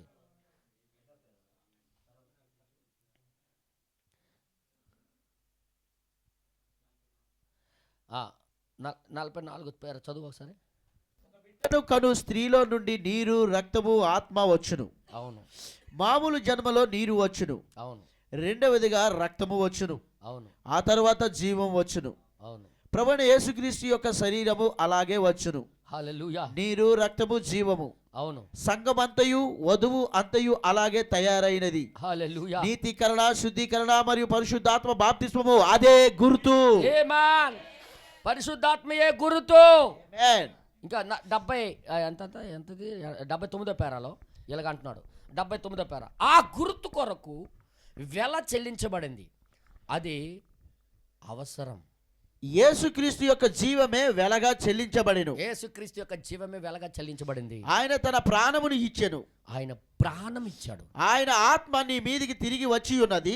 ఆయన ఆత్మ తిరిగి నీ మీదకి వచ్చి ఉన్నది. గుర్తుగా దానిని నీవు పొంది ఉన్నావు. గుర్తుగా దాన్ని నువ్వు పొందుకొని ఉన్నావు. నీవు ఆ గుర్తును ఆదివారం మాత్రమే కాక, ఏదో అంటున్నాడు ఆయన, ఆదివారం మాత్రమే కాక దీవారాత్రులు నీతో మోసుకొని పోవలను. ఎక్కడైనా అది ఉండాలి నీ దగ్గర, ఎక్కడైనా ఉండాలి అది. తర్వాత ఇక్కడేమంటాడు, దీవారాత్రులు దాన్ని మోసుకొని వెళ్ళాలి నువ్వు. అన్ని సమయములలో ఆ గుర్తును నీవు కలిగి ఉండవలను. అన్ని సమయాల్లో నువ్వు అది కలిగి ఉండాలి. ఆ రక్తము మీకు గుర్తుగా ఉండును. ఆ రక్తము గుర్తుగా ఉండును. నేను గొప్ప విశ్వాసిని అని నీవు చెప్పుకొనవచ్చును. ఏటో అంటున్నాడు, నేను గొప్ప విశ్వాసిని అని నువ్వు చెప్పుకోవచ్చు. అది మంచిదే కానీ ఆ గుర్తును నీవు నిరాకరించిన ఎడలా, ఏది ఆత్మను గాని నిరాకరిస్తే నీవెట్లు విశ్వాసి కాగలవు? నువ్వు ఎలా విశ్వాసి కాగలవు? అది నీకు విరోధముగా మాట్లాడును. అది నీకు విరోధముగా మాట్లాడు. నీ సాక్ష్యమునకు, నీవు చేయు క్రియలకు వ్యతిరేకముగా అది మాట్లాడును. గుర్తు నీకు వ్యతిరేకం మాట్లాడుతుంది. అది దేవుడు నామానికి మహిమ కలుగును గాక. నీ సాక్ష్యము నీ క్రియలకు వ్యతిరేకంగా మాట్లాడుతుంది. తర్వాత నీవు బైబిల్ విద్యార్థివి, నువ్వు బైబిల్ మంచి మనిషివి, మంచి సంఘ సభ్యునివి, సంఘ మరేదో కావచ్చు గాని, ఏదో కావచ్చు గాని వాటి వలన ఏ లాభము లేదు. అవునండి. మంచి సభ్యుడు అవ్వచ్చు, సంఘానికి చెంది ఉండొచ్చు, బైబిల్ విద్యార్థి అవ్వచ్చు, దాని వల్ల నీకే లాభం ఉండదు. అందుకే ఈ చివరి కాలంలో దేవుడు గుర్తు తీసుకోమని వాక్య రూపంలో వచ్చాడు. దేవుడు నామానికి మహిమ కలుగునుగా. నీ తండ్రి ఒక బోధకుడు కావచ్చును.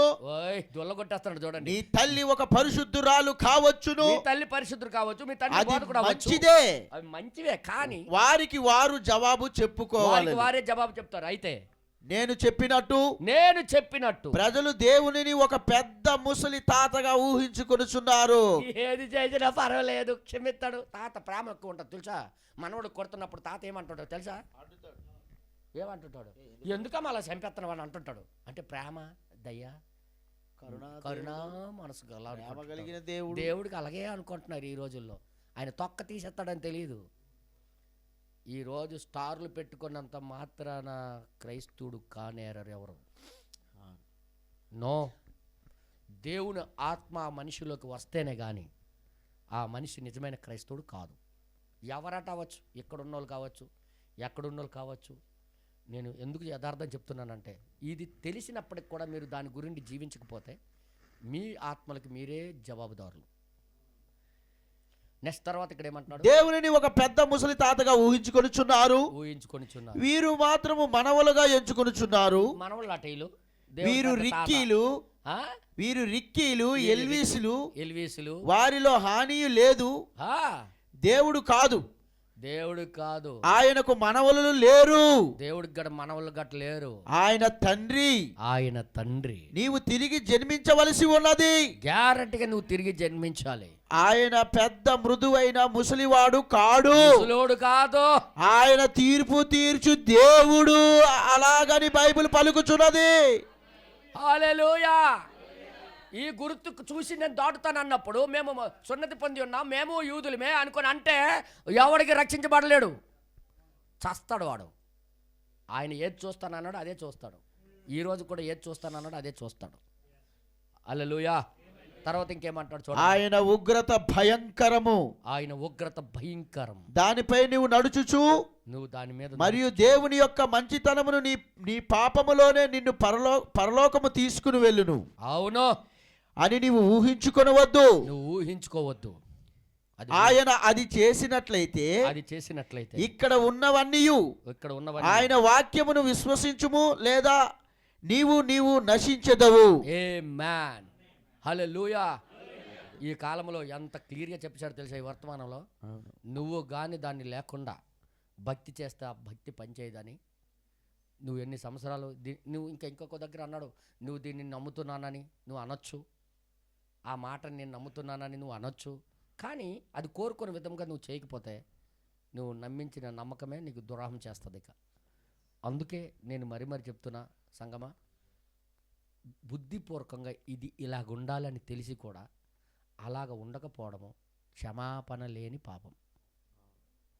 ఎంతమందికి అర్థమైంది? క్షమాపణ లేని, ఇంకా క్షమించడానికి ఇంకా ఏ రక్తం ఉండదు, తీర్పు తప్ప మరొకటి మిగిలి ఉండదు. ఈ మాట బ్రదర్ బనంగారు ఈ వర్తమానంలో గట్టిగా వాడాడు.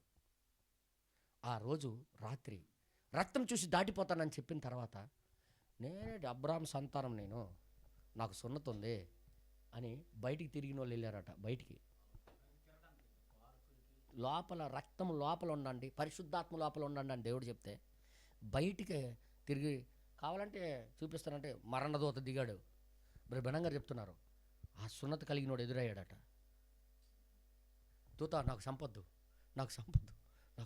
నేను అబ్రాహాం సంతానాన్ని, నేను యూదుడినే, నాకు సున్నతి ఉంది లోపల అంటే, నేను ఇప్పుడు సున్నతి కోరలేదే, నేను కోరుకునేది చివరిగా గుర్తు కింద ఉండమన్నానే, నేను గుర్తు లోపల ఉండమన్నానే, నీకు బయటికి ఎందుకు వచ్చావు? ఈరోజు క్రైస్తవులకు కూడా ఒకరోజు రాబోతుంది, వాక్యము చెప్పిన విధానంలో ఆత్మ లోపల నీకు ఆత్మ కింద ముద్రించబడ్డాను అన్నానే, నువ్వేటి భక్తి జీవించి చూపించుకుంటున్నావు అని దేవుడు చంపబోతున్నాడు. ఎంతమందికి అర్థమవుతుంది? మేము గుడికి వెళ్ళామంటే గుడికి వెళ్తే నేను వదిలేస్తానని చెప్పలేదే, నా ఆత్మ నీ దగ్గర ఉందా లేదని చూస్తానన్నాను. అదే మీకు గుర్తిచ్చాను ఈ కాలంలో. దాని కింద అది పొందుకోకుండా నువ్వు ఏ భక్తి చేసినా నాకెందుకు అంటాడు ఆయన. అర్థమవుతుంది మీ అందరికీ? ఎంతమందికి అర్థమవుతుంది? హల్లెలూయా. దేవుడు నామానికి 100వ పేర నుండి మనం చదువుదాం, ఎందుకంటే టైం అయిపోతుంది కాబట్టి 100వ పేర నుండి మనం చదువుదాం. 100వ పేర 100. దేవుని సేవకునిగా ఈ రోజు నేను చెప్పుచున్నాను, దయచేసి వినండి. దేవుని సేవకుడిగా ఈ రోజు నేను చెప్తున్నాను, ఆ గుర్తు గుమ్మము మీద లేని ఎడల, గుమ్మం మీద గుర్తు గాని లేకపోతే ఆత్మీయ మరణము సమీపించుచున్నదని గుర్తించుడి. అన్యా ఈరోజు డైరెక్ట్గా చచ్చిపోవడం కాదు, ఆత్మీయ మరణం. నీ పని అయిపోయింది, ఇంకెప్పుడు కూడా నువ్వు ఇంకా బతకలేవు, ఇంకా ఆత్మీయంగా నువ్వు మేల్కొనలేవు. అది ఆత్మీయంగా చచ్చిపోతున్నారు అంటున్నాడు. నెక్స్ట్ తర్వాత, సంఘములన్నీ ప్రపంచ సంఘ సమితిలో వెళ్ళుటకు సిద్ధముగా ఉన్నది. సంఘాలన్నీ కూడా ఒక్కటిగా ప్రపంచ సంఘ సమితిలోకి వెళ్ళిపోవడానికి సిద్ధంగా ఉంది. అవన్నీ మరలా క్యాథలిజంలోనికి వెళ్ళుచున్నవి, క్యాథలిక్ లోకి మళ్ళీ కలిసిపోబోతున్నాయి. నిజముగా తిరిగి జన్మించిన వారు మాత్రమే దానిలో చేరకుండా ఉందురు. హల్లెలూయా. తర్వాత ఇంకేమంటున్నాడు చూడండి, గుర్తించుకోనండి, గుర్తించుకోండి, మీ పెంతుకొస్తు శాఖలు కాదు, ఇది శాఖలు కాదు అసలు, ఎందుకనగా అవి ఎప్పుడో అందులో చేరినవి, అవి ఎప్పుడో చేరిపోయాయి, అవి చచ్చినవని కనబడుచున్నవి, చచ్చిపోయాయని కనబడుతున్నాయి, అవి నశించినవి, శాఖలన్నీ అవి నశించిపోయాయి, బలిగా అర్పించబడినవి, అవి బలిగా అర్పించబడిపోయాయి, వారు మరలా అందులోనికే పోయిరి, మళ్ళీ పోయారు. అయితే వారు ఆయనను గుమ్మము బయటకు త్రోసివేసిరి, దేవుడు బయటికి తోసేశారు వీళ్ళు, కానీ కానీ ఆయన గుర్తు కొరకు చూచుచున్నాడు. హల్లెలూయా. ఈ రోజు కూడా దేన్ని కోరుకుంటున్నాడు దేవుడు? గురుతు, గురుతు. తర్వాత ఇంకేమంటాడు? ఎందుకనగా ఎందుకంటే వారు భాషలతో మాట్లాడుట ఒక్కటే ఆధారము చేసుకుని ఉన్నారు. వాళ్ళు భాషలు మాట్లాడితే చాలు అనుకుంటున్నారు. వాళ్ళు భాషలు మాట్లాడుట మీద మాత్రమే నీవు ఆధారపడవద్దు, అసలు పడవద్దు, అక్కడ దేవుని గుర్తు ఉండవలెను. ఇది ఉండాలని తెలిసి కూడా నువ్వు ఇంకా డీలా చేస్తే నీకు కాపాడేది ఇంకేంటి ఉండదని బ్రదర్ బెనం గారు లాస్ట్కి చెప్పారు దీని గురించి. యేసుక్రీస్తు యొక్క సొంత జీవము నీలో ఉండవలెను. అంతే, ఆ సొంత జీవం నీ లోపల ఉండాలి. అది సున్నతి చేయుట కాదు, అది సున్నతి కాదు, నీకు మొత్తము సున్నతి కావలెను. నీకు మొత్తం సున్నతి అయిపోవాలి. ఇప్పుడు చివరి వరకు నీవు క్రీస్తు ఒక్కటగుదువు. నువ్వు క్రీస్తు ఒకటైపోతారు. క్రీస్తు నీలో ఉన్నాడు, దేవుడు నీలో ఉన్నాడు, మరియు నీ ద్వారా ఆయన జీవితము కనబడుచున్నది. హల్లెలూయా. అదే గుర్తు, అదే గుర్తు అంటే కనబడాలన్నమాట. దేవుడి నామానికి మహిమ కలుగును గాక. ఎంతమందికి అర్థమవుతుంది ఈ మాటలు? మొత్తానికి ఏం చేయాలి అయితే ఇప్పుడు? మనకు కావాల్సింది ఏంటి? గుర్తు. అది కావాలంటే వినయ విధేయతలతో వర్తమానానికి మన హృదయాల్లోకి చేర్చుకోవాలి. ఆ చేర్చుకోవాలంటే ఉపవాసాలతో, జాగరాలతో, నిరాశ నిస్పృహలోకి రావాలి. ఉపవాసం అంటే ఎవరు రారు, ఒకళ్ళు ఇద్దరు రావడం, మిగతా వాళ్ళందరూ. అంటే పరిశుద్ధాత్మ అంటే అంత తేలిక? ఎంతకాలం మనం మన ఆత్మతో బ్రతుకుతుంటాం? ఇలాగే వెళ్ళిపోతామా? ఇలాగుంటే తీసుకెళ్తాడు అసలు? వినండి, మీరే ఆలోచించండి. మీ ఆత్మ ఉంటే మీకు దేవుడు తీసుకెళ్తాడా? దేవుని ఆత్మ ఉండాలి కదా, అది చూసే దాటుతానని చెప్తున్నాడు కదా. ఉపవాసం ఉండాలా లేదన్నయ్య? ఉపవాసం అంటే పరిగెట్టుకుని రావాలి. ఎందుకంటే నాకు కావాల్సింది నా ఆత్మ కాదు, నాకు కావాల్సింది ఆయన ఆత్మ. అవునా కదా? చెప్పండి మీరే. రావాలా లేదా? ఉపవాసం ప్రకటిస్తే, ప్రభువా నా జీవితం నీకు వాక్యానుసారంగా ఉండాలి, నేను దిద్దుకోవాలి, నేను సరి చేసుకోవాలి అని దిద్దుకోవడానికి పరిగెట్టాలన్నా.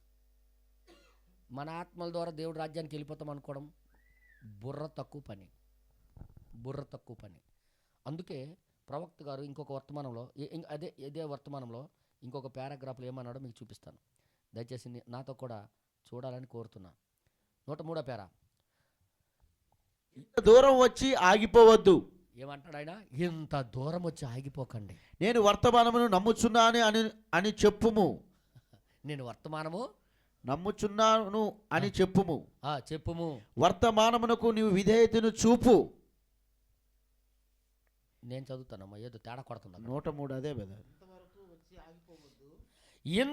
ఇంత దూరం వచ్చి ఆగిపోవద్దు. నేను వర్తమానాన్ని నమ్ముచున్నాను అని చెప్పుము. వర్తమానమునకు నీవు విధేయతను చూపు. క్రీస్తులోనికి రమ్ము. సహోదరుడు బ్రహ్మం చెప్పిన ప్రతి మాటను నేను నమ్ముచున్నానని నీవు అనవచ్చు. వర్తమానానికి నేను ప్రతి మాట నమ్ముచున్నానని నువ్వు అనొచ్చు, అది మంచిదే. కానీ కేవలం వర్తమానము చదివినట్లే అది ఉండును. వర్తమానము తీసుకొనము, దాన్ని నీ హృదయములోకి అంగీకరించుము. నీకు గుర్తు అవసరం. క్రీస్తులో ఉన్న జీవమే మీలో ఉన్నది. దానికి చూచినప్పుడు ఆయన దాటిపోవును. ఇప్పుడు ఎక్కడ పెట్టాలి ఈ వర్తమానం? లోపల. ఈ వర్తమానమే క్రీస్తు అయి ఉన్నాడు, క్రీస్తు స్వభావమే ఉన్నది. అందుకే ఈ వర్తమానం మన జీవితాల లోపల ఉండాలన్న. హల్లెలూయా. ఈరోజు చాలామంది అంటుంటారు, వర్తమానానికి వచ్చారండి వాళ్ళందరూ. వర్తమానం లోపలికి వీళ్ళు వచ్చారు కానీ వర్తమానం వీళ్ళలోనికి వెళ్ళలేదు. ఇశ్రాయేలు అందరూ కూడా ఐగుప్తు నుండి బయటకు వచ్చారు కానీ మోషే యొక్క వర్తమానం వాళ్ళ గుండెల్లో లేదు. ఏం ప్రయోజనం? వాళ్ళ హృదయాల్లో లేదు. అందుకే నా ప్రియ సంగమా, ఈరోజు మీరు ఆలోచించండి. అబద్ధపాత్మ నుండి బయటికి రండి. మన ఆత్మ మంచిది కాదు. మన ఆత్మ ఎప్పుడు క్షేమం ఆలోచించేదే. అర్థమైంది మీ అందరికీ? మన గురించి మనకే ఆలోచించినట్టు చేసేది. కానీ దేవుని ఆత్మ అలా కాదు. ఆ ఆత్మ ఖచ్చితంగా మనకు అవసరం. ఇది తెలిసి కూడా మనం దేవుడికి అడగకపోతే, దాని గురించి ఎతకకపోతే, దాని గురించి గోజులాడకపోతే ఇంకా క్షమించేది ఇంకేమీ ఉండదు. ఇంకేం క్షమించదు నీకు. ఇంకా క్షమాపణ లేని పాపంగా నువ్వు కలిగి ఉంటావు. అందుకే తెలిసి కూడా, సత్యమును ఎరిగి కూడా దాన్ని పొందుకోకుండా మానేయడమే పాపం. నేనేది మాట్లాడుతున్నాను అది ఉండాలని తెలుసు కదా. అర్థమైంది మీ అందరికీ? హెల్మెట్ ఉండాలని పోలీసులు కాస్తారు. పోలీసులు హెల్మెట్ లేకపోతే కేసు రాస్తారని తెలుసు కదా. తెలిసిన తర్వాత కూడా ఎందుకు ఎదురుకెళ్ళి, ఏంటండి మా ఇంటి దగ్గర కొనేసానండి మొన్న 10,000 రూపాయలు ఇచ్చి అంటే అది వాస్తవంగా వినియోగించినట్టే. ఈరోజు ఈ మధ్యలో కొత్తగా అడ్వర్టైజ్మెంట్ పెడుతున్నారు. హెల్మెట్ లేనివాడి దగ్గరికి వెళ్ళి సడన్గా ఒక ఎముడులాగా అవతారం వేసుకొని భుజం మీద చేస్తున్నాడు. నా దగ్గరికి వచ్చేయాలని ఉందా అని అంటున్నాడు ఆయన. వాళ్ళకి అలాగ భయం నేర్పిస్తున్నాడు అనమాట అడ్వర్టైజ్మెంట్. నా దగ్గరికి వచ్చిందా, నేను రాకుండా ఉండాలంటే నువ్వు హెల్మెట్ వేసుకోవాలి అంటున్నాడు. వెంటనే అడుగు అలాగే ఎముడు పట్టుకెళ్ళిపోతాడని భయం. ఎముడు పట్టుకెళ్ళిపోతాడని భయంతో వేస్తున్నాడు కానీ నా గురుండే చెప్తున్నాడని ఆలోచన లేదు. ఈరోజు కూడా క్రైస్తవులకి మన గురుండే ఈ ఆత్మ చెప్తున్నాడని విషయం తెలియట్లేదు. అర్థమైంది మీ అందరికీ? పాస్టర్ గారు చెప్పారు కాబట్టి చాలామంది వస్తుంటారు చర్చికి. పాస్టర్ గారు చెప్పారు కాబట్టి కూటాలు పెడుతుంటారు. పాస్టర్ గారు చెప్పారు కాబట్టి ఉపవాసాలు ఉంటుంటారు. అది కాదన్నా, నీ అంతరాత్మకు తెలియాలా. ఆ ఆత్మ లేకపోతే నేను నశించిపోతానని నీకు తెలియాలి. అది అర్థమవుతుంది మీ అందరికీ? అందుకే ఇక్కడ ఇంకో మాట కూడా కిందకు రాయబడి చెప్తున్నాడు ఆయన. చదివినట్లయితే, ఈనాడు మనము భూమి మీద గొప్ప అంత్యకాల సూచనలు చూస్తున్నాం, అది నిజమని మనం ఎరుగుదుము. ఈ వర్తమానము మీకు అందించవలనని ఎంతో కాలం నుండి నేను ఎదురు చూచుచున్నాను. ఈ వర్తమానం అందించాలని ఎదురు చూస్తున్నాడట. అంత్యకాలపు సూచనలు మీరు చూచి ఉన్నారు. అంత్యకాలపు సూచనలు చూస్తున్నారు. దానిని మీకు నేను బోధించాను. అవును. దానిని మీకు క్రీస్తు చెప్పిన ప్రతి విషయము ద్వారాను చూపించాను. అది నిజమేనా? దానిని మీరు అంగీకరించెదరు. అంత్యకాలమందు ఇంకేమి జరగవలసినది నాకు కనబడటలేదు. అవును. మృగము యొక్క ముద్ర ఏమిటి అని మీరు అడగవచ్చు. పరిశుద్ధాత్మను ధిక్కరించిన వారు ఎప్పుడో మృగపు యొక్క ముద్రను పొంది ఉన్నారు. అవును. శిక్ష ఆ తర్వాత వచ్చును. ఆమేన్. 98వ పేర ఇక్కడ ఏమంటాడంటే చూడండి ఒకసారి. 98వ పేర, గుర్తు వెలుపల ఉన్నవారు రక్తమ కింద లేనివారు నశించెదరు, పరిశుద్ధాత్మ గుర్తుకు బయట ఉన్న వారందరూ నశించెదరు. ఎంత మంచివాడైనా, చూడండి ఇక్కడ ఏమంటాడు, ఎంత మంచివాడైనా, ఎంత గొప్ప సంఘ సభ్యుడు అయినా లెక్క కాదు. అటువంటి వారు నోవా దినములో చాలా మంది ఉండిరి. అబ్బో, మంచోళ్ళు ఉన్నారట. అయితే అటువంటి వారు మోసే దినములో చాలా మంది ఉండిరి. కానీ వారు రక్తమును గుర్తుగా అన్వయించుటలో విఫలమైరి వారందరూ నశించిరి. వారందరూ నశించిపోయారు. ఆమేన్. హల్లెలూయా. అందరూ చెప్పండి హల్లెలూయా. ఓడలోనికి వెళ్ళుటకు నిరాకరించిన వారందరూ నశించిపోయారు. క్రీస్తు అను ఓడలోనికి రాని వారందరూ నశించెదరు. 102వ పేర ఇంకా చదివినట్లయితే చూడండి ఒకసారి. నీవు సేవకునివి కావచ్చు. 101 నుండి చదవండి బ్రదర్. 101 నుండి చదువు. 101వ పేర. ఇప్పుడు ఐగుప్తు అంతటిలో నుండి మరియు చూడండి వారేమి చేసిరో మనము చూచుచున్నాము. వారు ఏం చేస్తున్నారో చూస్తున్నాము. కాలము సమీపించుచున్నది, కాలం దగ్గర పడిపోయింది. మనము కూడా అలాగే చేయవలనని ఆజ్ఞాపించబడెను. అదంటే ఆ సాయంకాలపు గుర్తు ఇప్పుడు మనకి కూడా అలాగే చేయాలని కోరిక అన్నమాట దేవుడిది.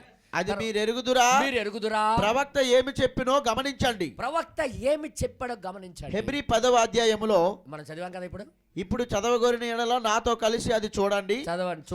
ఇంకా ముందుగా 1 లేదా 2 వచనములు చదవగోరుచున్నాను. హెబ్రీ 10వ అధ్యాయము 26వ వచనము నుండి ప్రారంభించుదాము. ఇప్పుడు ఎందుకు ఇది చదువుతున్నాడు ఈయన?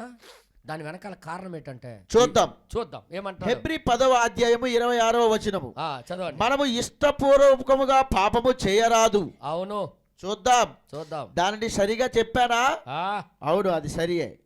మనము సత్యమును గూర్చి అనుభవ జ్ఞానము పొందిన తరువాత బుద్ధి పూర్వకముగా పాపము చేసిన ఎడల ఇంకా పాపములకు బలీకన ఉండదు గాని న్యాయపు తీర్పుకు భయముతో ఎదురు చూచుటయు విరోధులను దహింపబోవు తీక్షమైన అగ్నియు ఇక ఉండును. ఎవడైనను మోసే ధర్మశాస్త్రమును నిరాకరించిన ఎడల ఇద్దరు ముగ్గురు సాక్షుల మాట మీద కనికరింపకుండా వారిని చంపించుదురు.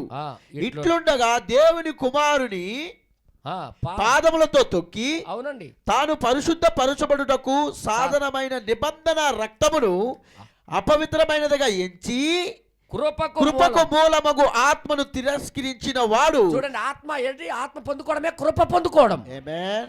కృపకు పొందవలసిన ఆత్మను తిరస్కరించిన వాడై ఎంత ఎక్కువైన దండనకు పాత్రుడుగా ఎంచబడునని మీకు తోచును. అవును, అది రక్తములో నుండి వచ్చునది. ఏమని కిందకి నీవు సేవకునివి కావచ్చు, సేవకుడు అవ్వచ్చు, మంచి సభ్యునివి కావచ్చు, మంచి సభ్యుడు కావచ్చు, సత్పురుషునివి కావచ్చు, సత్పురుషుడు కావచ్చు, నీతి పరునివి కావచ్చు, నీతి పరుడు కావచ్చు. దేవుడు నీ సిగరెట్ అలవాటును మానిపించి ఉండవచ్చును. నీ అలవాట్లు కూడా మానిపించి ఉండవచ్చు. స్త్రీలారా మీ పొట్టి బట్టలను దేవుడు మార్చి ఉండవచ్చును. మీ పొట్టు జుట్టును తీసివేసి ఉండవచ్చును. ఇవన్నీ కూడా మానిపించవచ్చు. కానీ ఆయనే ఈ కార్యములు చేసనని మీరు ఎరుగుదురు. అయినా గాని నీవు మరలా వెనుకకు తిరిగి ముందున్న దానిని తృణీకరించిన ఎడల, అవునండి, ఆ నిబంధన రక్తమును అపవిత్రమైనదిగా పిలిచిన ఎడల నీకు గొప్ప ఉగ్రత ఉండును. ఆ రక్తమే నిన్ను పరిశుద్ధపరిచి ఇంతవరకు నడిపించుకొని వచ్చి ఉన్నది. ఆ వేగులు వారును అలాగే ఉండిరి. వేగులు వారు వచ్చి చూసి ఏమన్నారు, మేము జయించలేము అన్నారు. వాళ్ళకి ఇంకా దేవుడు అవకాశం ఇవ్వలేదు ఆ దేశంలోకి. అవునా కదా? చెప్పండి మీరే, అవునా కదా? ఈరోజు మనకు కావాల్సింది ఏంటైతే క్లియర్ కట్, ఆత్మ లేకపోతే నశించిపోతాం. అది దేవుని ఆత్మ కావాలి మనకి. ఇది తెలిసి కూడా దాని గురించి పట్టింపు లేకుండా బ్రతకండి. తర్వాత మీ ప్రాణాలకి మీ ఆత్మలకి మీరే జవాబు. ఇది వాస్తవం. చెప్పలేదని చెప్పకండి, నేను వినలేదు బ్రదర్ అనడానికి లేదు. ఇక ఈరోజు కూటం, ఈరోజు వర్తమానం నీకు ఒక రోజు గుర్తొస్తుంది. ఆ రోజు నువ్వు జవాబు చెప్పాలి. అందుకే సంగమా ఒక కొలిక్కులోకి రండి. వచ్చి వెళ్ళిపోయిన క్రైస్తవులుగా మంచి సభ్యులుగా పేరు పొందడమే కాదు, కానీ అసలైంది మనకు ఉండాలి. ఆ గుర్తు నేను చూపించాలి బయటికి. నాకు చూసిన వాళ్ళందరూ ఆ గుర్తుని చూడాలా. నాకు చూసిన వాళ్ళందరూ దయ్యానికి కూడా ఆ గుర్తు కనబడాలి అని నువ్వు దానికి కోసం నీ జీవితం సమర్పించుకుంటే, ఈ వాక్యం నీ జీవితంలో ఉంచుకుంటే నీకు గుర్తు అవసరము. క్రీస్తులో ఉన్న జీవమే నీలో ఉండాలి. అంతే. దానిని చూచినప్పుడే ఆయన దాటిపోవును, వెళ్తాడు. లేక శిక్ష తప్పదు. దేవుడు చూసిందంటే తన ఆత్మ, మన ఆత్మను కాదు. ఆయన ఆత్మ మన దగ్గర ఉందా లేదని చూస్తాడు. ఎంతమందికి అర్థమైందన్నా? ప్రార్థన చేద్దామా? ప్రభా, ఉట్టిముట్టి క్రైస్తవులుగా కాకుండా ఒక నిజమైన క్రైస్తవులుగా ఉండడానికి నాకు సహాయం చేయ ప్రభు. మాకు కాదు, నాకు అని ప్రార్థన చేయండి. ఎంతమంది లేచి నిలబడి ప్రార్థన చేస్తారు? ఓ ప్రభా, జీవాధిపతి నీకు స్తోత్రము నాయన. కృపలో ఐశ్వర్యవంతుడా, మహిమోన్నతుడా నీకు స్తోత్రము నాయన. కృపలో ఐశ్వర్యవంతుడా, నిజంగా ఎంత క్లియర్గా చెప్పేశావయ్యా. ఎంత మంచి సబ్జెక్ట్ లెక్కలోకి రాదయ్యా. ఎంత సీనియర్లమని చెప్పినా ప్రయోజనం ఉండదయ్యా. ఎంత అలవాట్లు వదులుకున్నా దాంట్లో లెక్కలోకి రావయ్యా. ఎన్ని అలవాట్లు మేము మానేసినా అది లెక్కలోకి రాదయ్యా. నువ్వు చూడవలసింది నీ ఆత్మను చూస్తావయ్యా. నీ ఆత్మ మా దగ్గర ఉందా లేదా అనేది చూస్తావు ప్రభువా. ఇదిగో నాయన నీకు సమర్పించుకుంటున్నాం ప్రభువా. లోకములు ఏది నాకు రక్షించలేవయ్యా. మా డబ్బు, మా పొలాలు, మా వ్యవసాయము మాకు రక్షించదవయ్యా. మా వ్యాపారాలు మాకు రక్షించలేవయ్యా. నీ ఆత్మ మాత్రమే మాకు రక్షిస్తుందయ్యా. అదే నేను చూపించకపోతే, అదే బయటికి కనబడకుండా లేకపోతే అయ్యా మాకు శిక్ష తప్పదని రూఢిగా నువ్వు చెప్పావయ్యా. మాతో మాట్లాడావు ప్రభా. ఓ తండ్రి, నాలోను నా అబద్ధపాత్మను, నా ఆత్మను తొలగించండి నాయన. నా ఆత్మలో నేను బ్రతకడం కూడా నాకు ఇష్టం లేదయ్యా. నీ ఆత్మలో బ్రతకాలనుకుంటున్నాను. నీ ఆత్మ చెప్పింది చేయాలనుకుంటున్నాను ప్రభు. హల్లెలూయా, హల్లెలూయా, హల్లెలూయా, హల్లెలూయా. కృపలో ఐశ్వర్యవంతుడా నీకు స్తోత్రము ప్రభా. మహిమోన్నతుడా నీకు స్తోత్రము నాయన. గొప్ప దేవా నీకు స్తోత్రము ప్రభా. హల్లెలూయా, హల్లెలూయా, హల్లెలూయా. ఓ ప్రభా నీకే స్తోత్రము నాయన. హల్లెలూయా. జీవాధిపతి నీకు స్తోత్రము నాయన. ప్రేమ కలిగిన తండ్రి నీకే స్తోత్రము నాయన. హల్లెలూయా, హల్లెలూయా.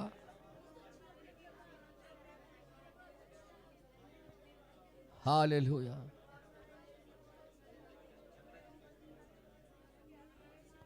హల్లెలూయా.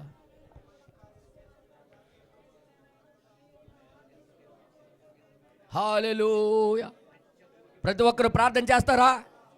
కేవలం వచ్చి వెళ్ళిపోయే క్రైస్తవులుగా కాకుండా ఒక వాస్తవ రూపం ధరించిన క్రైస్తవులుగా, ఆయన ఆత్మను కలిగి ప్రకటన చేసే క్రైస్తవులుగా జీవించాలనే దేవుని యొక్క ఆశ. చివరి దినాల్లో ఆయన గుర్తును చూసే దాటి వెళ్తాడు.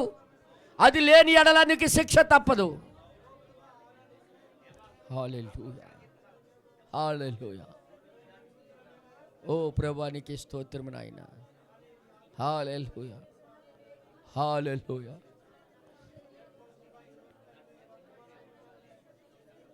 హల్లెలూయా. ఓ ప్రభువా నీకే స్తోత్రము నాయన. మన మధ్యలో బర్నబాస్ బ్రదర్ భాస్కరరావు గారు వచ్చి ప్రార్థన చేస్తారు. ఏకీపిద్దాం.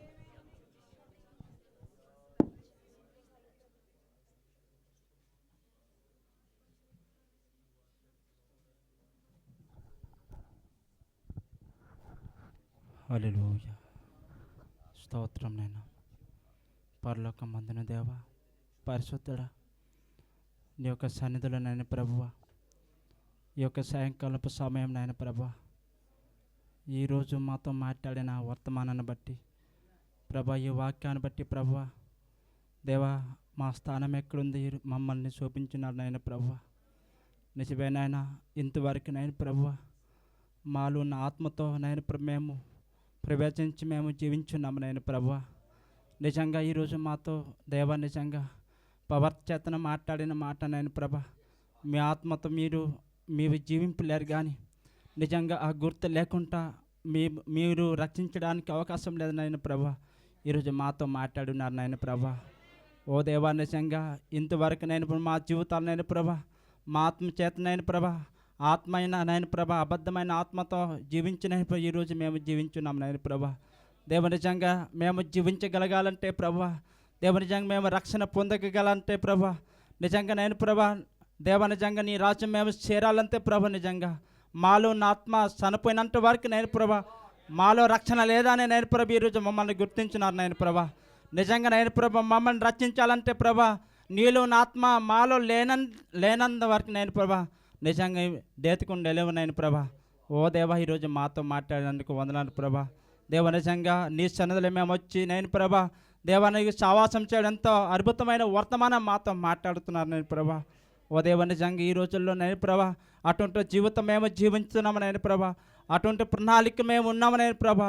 గనక నేను ప్రభా నిజంగా అటువంటి జీవితం జీవించకుండా నేను ప్రభా దేవ నిజంగా నేను ప్రభా మేము నిజంగా నేను ప్రభా తప్పు చేసినట్లయితే ప్రభా మరలా నేను ప్రభా మమ్మల్ని రక్షించడానికి కాపాడడానికి అవకాశం లేదా నేను ప్రభా. ఈరోజు మాతో మాట్లాడారు నేను ప్రభా. నిజంగా మేము చూడగలుగుతున్నాం ప్రభా.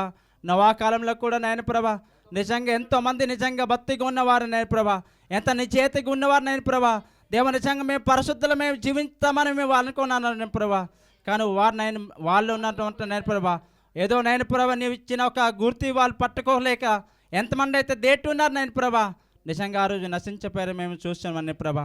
ఆ రోజు ఇశ్రాయేలు కూడా అదే జరిగింది ప్రభా. ఆ రోజు నవాకాలం కూడా అదే జరిగింది ప్రభా. ఈరోజు కూడా నేను ప్రభా అదే స్థితిలో మేము ఉన్నాము నేను ప్రభా.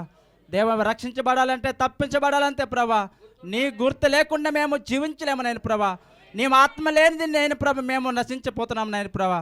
ఈరోజు మాతో మాట్లాడున్నారు నాయన ప్రభా. మరొకసారి నాయన ప్రభా ఈ వాక్యం చేత మమ్మల్ని బలపరచినందుకు, దేవు మాతో మాట్లాడినందుకు నాయన ప్రభా స్తోత్రం నాయన ప్రభా. నిజంగా నీ సన్నదలు రావడం ఎంతో అద్భుతమైన నాయన ప్రభా. దేవా నిజంగా మేము నిజంగా ఈ దినాల్లో నాయన ప్రభా ఎంత తప్పదు మా జీవితం ఉన్నాము నాయన ప్రభా. మాలో ఉన్న రహస్యంగా ఉన్న ప్రతి ఆలోచన కూడా బయలుపరిచి చేస్తున్నాం ప్రభా. మాలో తప్పదమని కూడా నాయన ప్రభా నీ మమ్మల్ని చూపిస్తున్నాము నాయన ప్రభా. దేవా ఈ విధంగా నడవాలని నాయన ప్రభా మమ్మల్ని నడిపిస్తున్నాము నాయన ప్రభా. నీ వర్తమానం చేత మమ్మల్ని నాయన ప్రభా జీవాత్మతో మమ్మల్ని పోషిస్తున్నాం వందనాలు నాయన ప్రభా. ఓ దేవా నిజంగా మా జీవితాలు నాయన ప్రభా ఎటువంటి స్థితిలో నాయన ప్రభ నుంచి దేవా గొప్పతనంగా మా జీవితం నడిపించినందుకు వందనాలు ప్రభా. ఓ దేవా ఈ సాయంకాలం సమయం నిజంగా నీ యొక్క నాయన ప్రభ దైవజనుడి చేతన మాట్లాడినందుకు వందనాలు ప్రభా. దేవ నిజంగా అద్భుతమైన వర్తమానమైన చేతన మమ్మల్ని చూపించినందుకు వందనాలు ప్రభా. ఓ దేవ ఈ సమయంలో మాతో మాట్లాడి ప్రతి వర్తమానం చేతన విని వారందరికీ కూడా నాయన ప్రభా తోడుగుండి ప్రతి దినం కూడా ఆ రీతిగా జీవించినట్టుగా నేను ప్రభా ఆ గుర్తు పట్టుకొని ప్రతిరోజు నేను ప్రభా సావాసంలో దేవ నిజంగా నీ చేతిలో సమర్పించినట్లు అయిన ప్రభా మమ్మల్ని నడిపించి ప్రభా. దేవ నిజంగా బలహీనక మా జీవితాలు నేను ప్రభా తీసివేసి, దేవ అబద్ధమైన ఆత్మ మన నుంచి తీసివేసి ప్రభా పరిశుద్ధాత్మ చేతన మమ్మల్ని నడిపించి మరొకసారి నీ చేతులు సమర్పిస్తూ ఈ యొక్క నేను ప్రభ ఆరాధనలో ఈ వాక్యంలో మమ్మల్ని తోడుగుందామని ప్రభు అయిన యేసుక్రీస్తు నామంలో ప్రార్థన చేసి అడుగుకుంటున్నాం తండ్రి, ఆమేన్. పరలోకమందున్న మా తండ్రి, మీ నామం పరిశుద్ధపరచబడును గాక, మీ రాజ్యం వచ్చును గాక, మీ చిత్తం పరలోకంలో నెరవేరినట్లు భూమి అందును నెరవేరును గాక. మా అనుదిన ఆహారం మాకు మీరు దయచేయండి. మా రుణస్తులు మేము క్షమించిన ప్రకారం మమ్మల్ని మీరు క్షమించండి. మాకు శోధనలోకి తేకా దుష్టుని తప్పించండి. ఎలా అనగా రాజ్యము, అధికారము, శక్తి, మహిమ నిరంతరము నీవై ఉన్నావు తండ్రి. ఆమేన్. ప్రభువైన యేసుక్రీస్తు యొక్క కృప, ఆయన సన్నిధి నిత్యము మనకి తోడుగా ఉండి నడిపించును గాక. ఆమేన్. ఆమేన్. క్రీస్తునామములందరికీ వందనాలు.